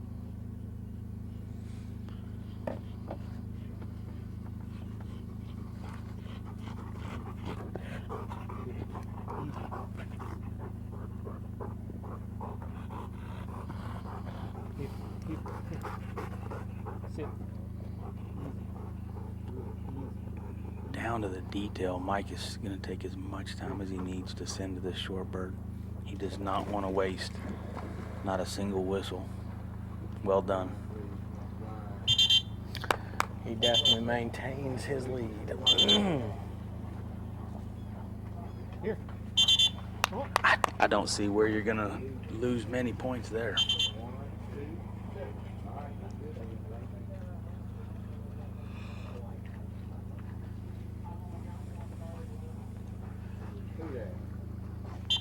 Come on. Walk Ryan. He's hot.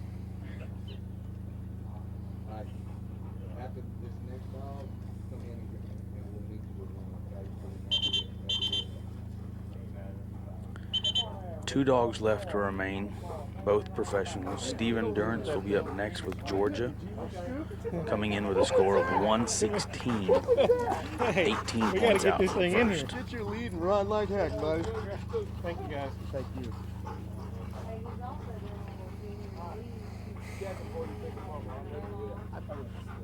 I mean, if you want, Mike, we can get this young lady to force. Good work, Mr. Mike. Congratulations. Good run. I didn't mean to. It's laying amongst us. Sorry.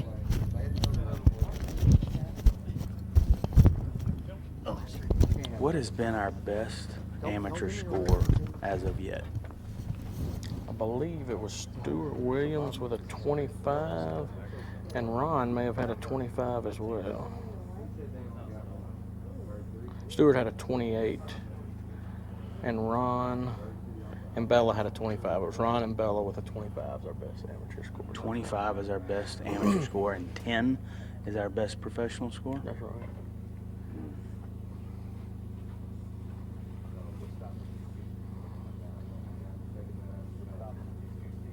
Thank you. Here, don't let me forget it. I will. I'm telling everybody. Sit. Live climbing correct? Yes, it is. I saw him do it.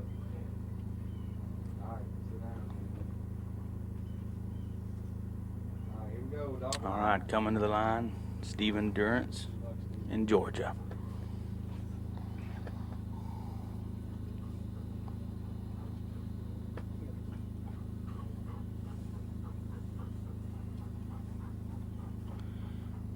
And she looks ready to play.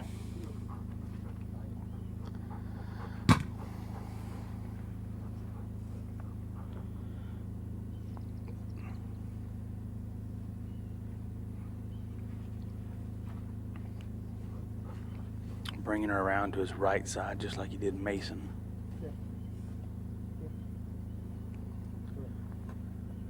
It seemed to work well for him there. I'm sure it'll work well here.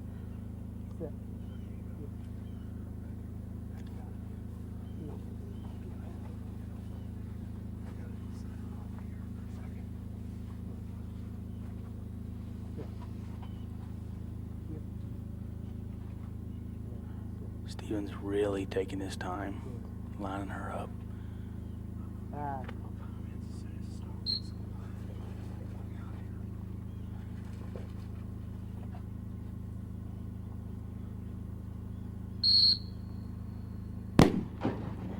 All right, here we go, Georgia. I gotta think Steven's gonna take his time here as well. Yep. Ah!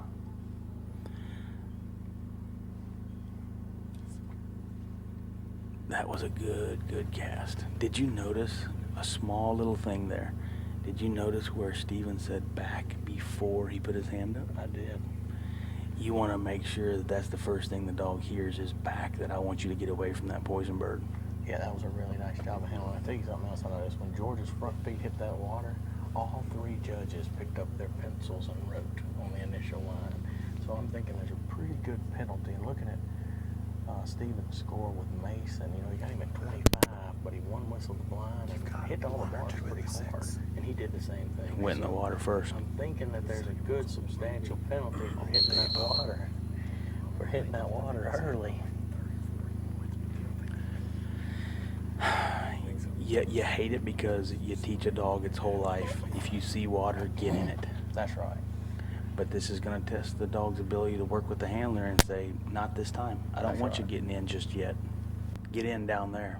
But do you feel the same way looking at the scores? Go ahead, J-Bo. I'm sorry to interrupt you guys, but I have an update. I just received Mike Gibson's score, and Mike and Trig go into the lead, and in the amateur division, he now has a super commanding lead. He and Trig just laid down a 28.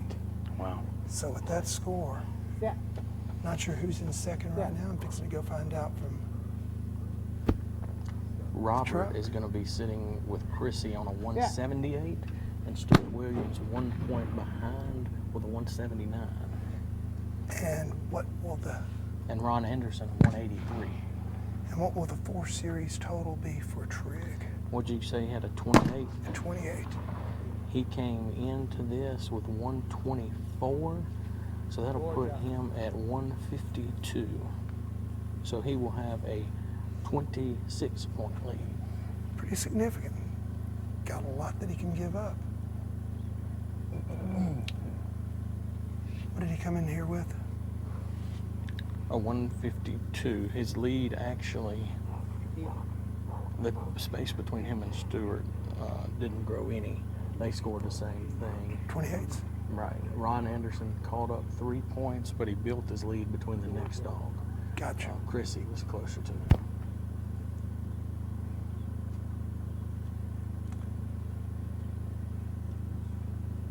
And how far back of Georgia did Trig come in here? How did she not smell that bird?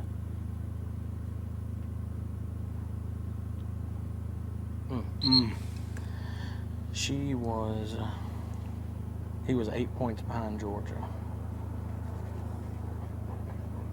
Georgia had a very nice blind, had a little on that mark, so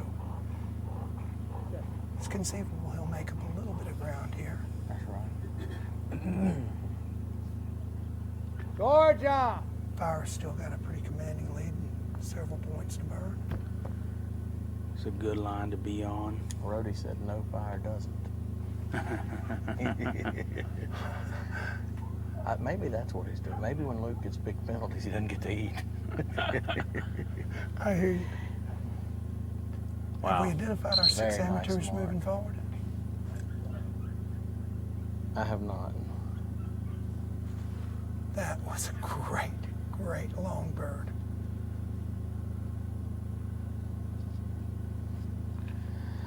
We're going to see what we can figure out here.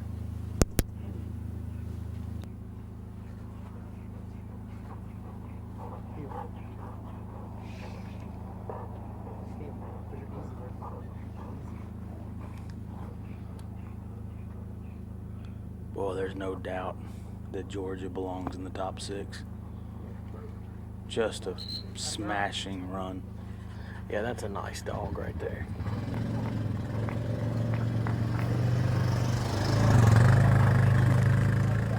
Thank you. Good. One dog left. And we got a rebirth.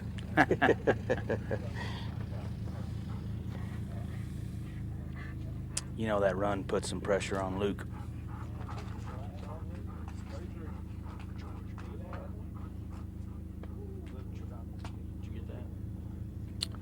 16 for Steve Endurance in Georgia. Is that correct? That's right. That's a really nice run. Last time? 33. All right. Fire, run by Luke Coor, is currently in first place with a lead of 18 points. But Steve Endurance just put a score up of 16 to cut that lead, giving Steven a total of 132. Luke needs a 34 or better to stay in first. And Luke's had 3 pokes at this already, so you got to think he knows what he needs to do, and all he needs is for Fire to cooperate. And you know, most of the scores have ranged between 25 and 35, so assuming no major faults, Luke should be able to hold this thing together. And you know, even though we didn't see any big swings here, we did see some movement, and some guys did make up some ground. You know, Lyle and River so far the big winners here. Heel. Definitely, they had the 2 best scores in the pro division. Sit. And I picked out Clark and Wayne are in, and Stephen in Georgia. You know, those are the 3 dogs I've been seeing getting hotter this whole event. Heel. Sit. Luke's going to really take his time. Fire looks like he is just on fire right now. And Luke wants to be able to try and get some control out of him before he kicks him off. Sit. That's right. I really think Luke's doing a good job here. If you don't have control right here before you kick him off, you're not going to get it out here in a second. This is a great place to be. Let's see what Fire does. Not taking his eyes off the bird. Back! I don't know that that was such a bad move there. It gave him the chance to give him a right back, you know? Yeah, I agree. I mean, it was not a cast refusal, because he did not cast. Ah! Oh boy, that was a nice cast. Come on, Fire. Winded it right there. Is Clint here? No. I hope Clint is at home watching this, though. He's probably pretty nervous right now. You know, Clint, when I've seen him at SRS events, I think Clint is a pretty nervous guy from what I've seen. Well, if you run a dog like Fire, I mean, he was properly named. There's a ton of desire in there, and it's hard to stand over a dog like that with that much intensity. Yeah, it is. And boy, I saw Clint one time. We were running at Pepper's Pond, and he just demolished the series. And I don't think Clint's feet hit the ground from the line to the truck, and it made everybody smile. A lot of hard work and dedication and time went into that, and man, he was happy. That's what you want to see. And I bet he's just as happy right now. I mean, he's gone in 3 series now, maintained a lead in first. Come on, Wynn, you got to have a little help right here. Good. Wow, good job. He established a hunch to smidge short. I don't think that's going to be that big of a deal. Maybe a few. Maybe a few.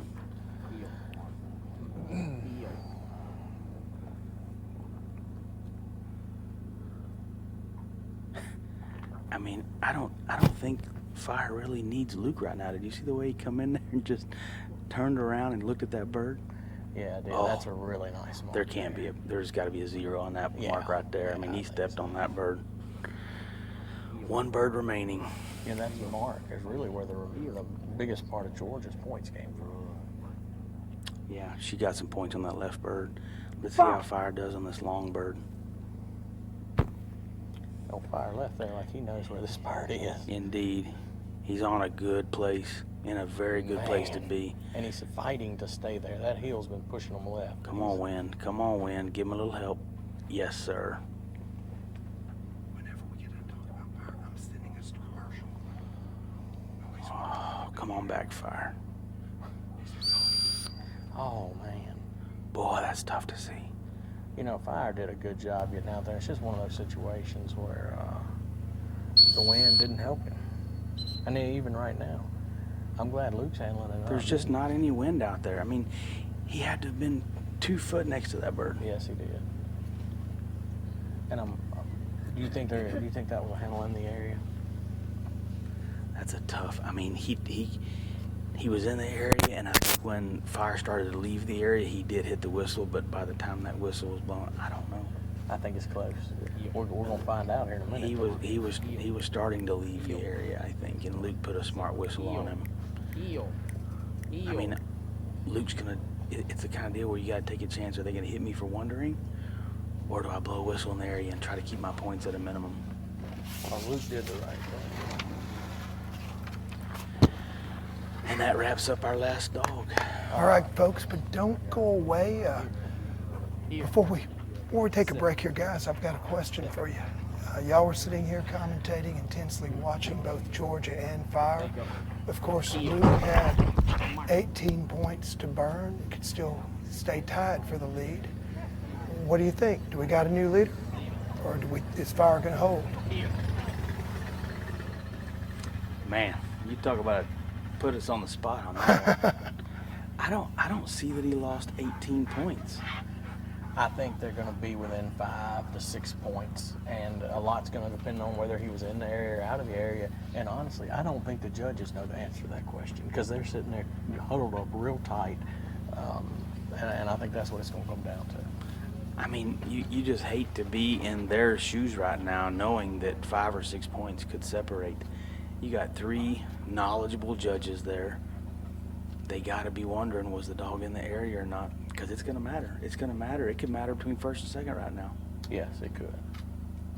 No doubt about it. And these guys, they're given a lot of deliberation, and that's a good thing. You know, I used to get nervous. I don't know if you ever did, Rhodey, but I would always get nervous when they were doing a lot of talking behind me. But after a while, I figured out that sometime all that conversation was actually in my favor, trying to sort it out and be as fair as possible. Well, folks, I'll tell you what. Go ahead, Rhodey. Well, I'm just going to say I've judged a few of them years ago, and here's the deal: you have to be consistent among dogs. The fact is, only 2 dogs that I can recall handled on that bird. And did you have enough dogs handle on that bird to know what was in the area and what was not in the area? And I don't think you did. You have to. I mean, it's up to them. It could go either way. Yeah, there's definitely a lot of room for variables there, but I'll tell you what we're going to do. Ryan Lee making a joke up there, one of our judges on the line. We're going to pay some bills right now and take you to a commercial break. Of course, we appreciate all of our fine sponsors, particularly. Before you break, now can we get a score on them? But real quick, do y'all have a score on that last dog, please? 44 for Luke and Fire. 44. What were we looking at on Georgia? 16. Georgia had a 134, and Luke now has a 142. So we have seen a change in the lead. Well, I'm going to see if I can't gather some more information before we sign off. You guys want to stick with us? I'll be coming back after break to close this out, and also definitely giving you your top 6 amateurs, and we will do our best also before we close it down to have our top 6 pros. Also want to remind you guys that if you're wanting to look at the standings, the running order, anything like that, we don't always keep that on Facebook, on social media, but we do try to keep it up to date on the Super Retriever Series website, superretrieverseries.com. On the events tab, click on the events tab and you can find out just about everything that's going on. We're going to do our best to have that all updated prior to starting the finals in the morning. One thing's for sure, here in just a few minutes, we will know which 12 dogs have the right to compete tomorrow for the title of Super Retriever Series Crown Champion. So stick with us. We'll be back in just a few minutes.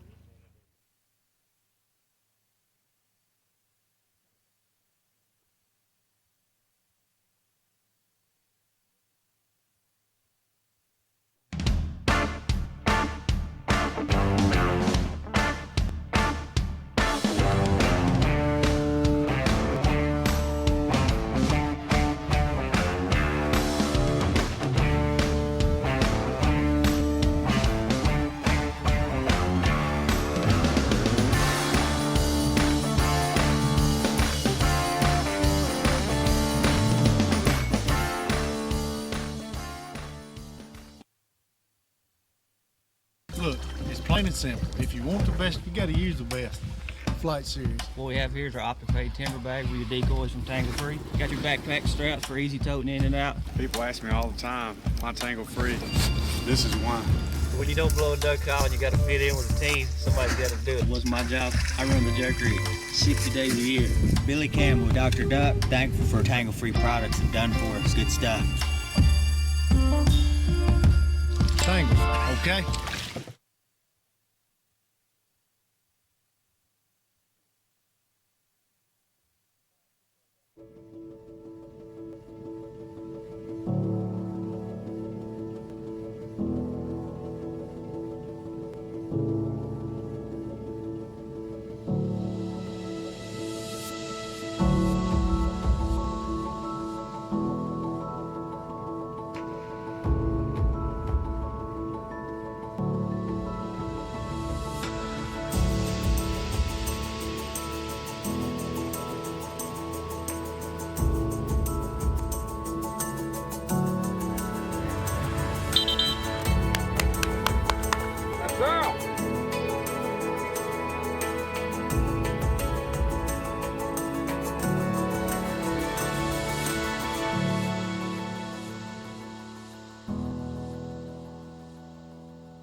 Inside every dog is something extraordinary, waiting to be unleashed. For the people who recognize their potential, who coach raw ability into dogs who inspire awe. For people whose greatest achievement is the bond they've built and the stories they share. We're with you, fueling the extraordinary things your dog can do.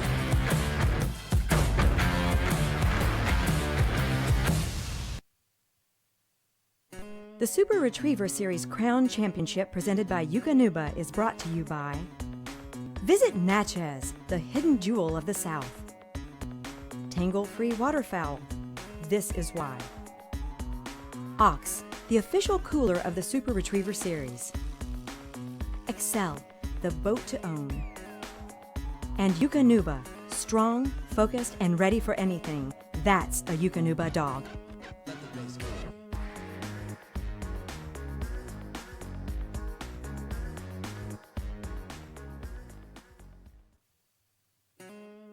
The Super Retriever Series wishes to thank all of our gifting sponsors: Eukanuba, Ox Coolers, Tangle-Free Waterfowl, RNT Duck Calls, Sport Dog Brand, Retrieve R Trainer, Yeti, Duck Blind Coffee Company, Back Down South Clothing Company, and Gunner Kennels.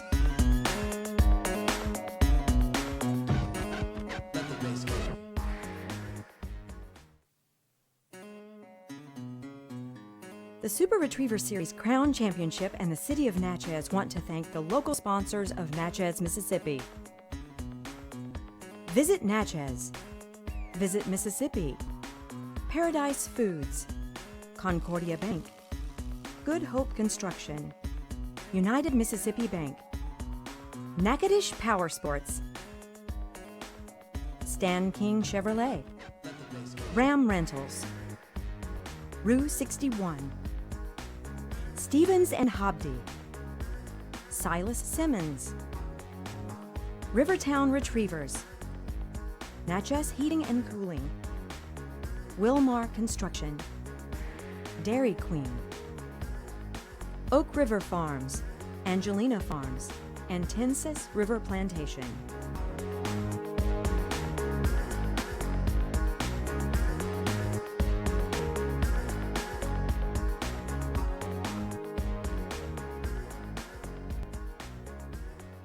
Presented by Eukanuba. So we've had 4 incredible days here in Natchez, Mississippi. In addition to having a great time here in this historic city, we've also got to see a tremendous amount of great dog work. To recap our week, we started out in Series 1 with a hunt test. We had a lot of good dog work at that low score of 12, high score of 178, but That's not indicative of the real test, because between 12 and 60, there were probably more than half of the dogs in our field. A lot of dogs bunched up in the 20s and 30s. However, in the second series, over day 2 and part of day 3, we started seeing some real separation. The judges threw a field trial at these dogs that really ate their lunch. We only had 5 dogs come out of the second series with a score in that series below 50. And we started to see some movement on the leaderboard. After series 2, we pared the field down to the top 36 dogs, 18 amateurs and 18 pros, and moved on to what I would call the quarterfinals. Once again, in the quarterfinals, there was a great deal of movement. We saw guys move into the top 12 that looked like they weren't going to make it, and others fall a little bit further down the leaderboard than they'd hoped to be. Finally, after that, paring it down to the top 24, we came right here to where I'm standing for the semifinals, Series 4, where we narrowed it down once again to 12 pros and 12 amateurs. While this test didn't give us all the answers that we'd been getting in Series 2 and 3, we did see some movement here, and tomorrow we're going to go into the finals with 12 dogs all vying for the coveted title of Super Retriever Series Crown Champion, and in the driver's seat right now, moving up from 6th after the second series into first place after 4 series, is Steve Endurance and Georgia. Our leader through the first 3 series, Fire, and handler Luke Core, they have fallen to second place and #1 among all the amateurs, and in a pretty good position with a double-digit lead over second place is Mike, Gibson, and Trig. So, seen some movement today. We've got a lot of great dog action coming tomorrow. If you want to see the full results, know the running order for tomorrow, go to our Facebook page and click on the events. Earlier today, I erroneously said the Super Retriever Series website, but no, go to Facebook and click on the events tab. You can see all of the scores from today, plus our running order for tomorrow. Now, I'll be back tomorrow morning, bright and early, sometime a little bit after 8 o'clock. We're going to start our live stream of the finals. Be sure, come right back here to livestream.com/SRS to check out all of the action. We will be giving you some updates on what's going on. We'll have some interviews for you. And at the end of the day tomorrow, one thing is certain. Somebody is going to leave this grounds as the new 2019 Super Retriever Series Crown Champion. I want to thank all of our great sponsors for working with us these last 4 days. Of course, Eukanuba, Ox Coolers by Water's Edge, and Tangle Free, our national sponsors. Couldn't do this without you guys. And of course, we're doing this all for the dogs and for you guys watching this. So be sure and come back. Let's see what happens tomorrow in the finals. Thanks so much. I'm J. Paul Jackson. You guys have a great night.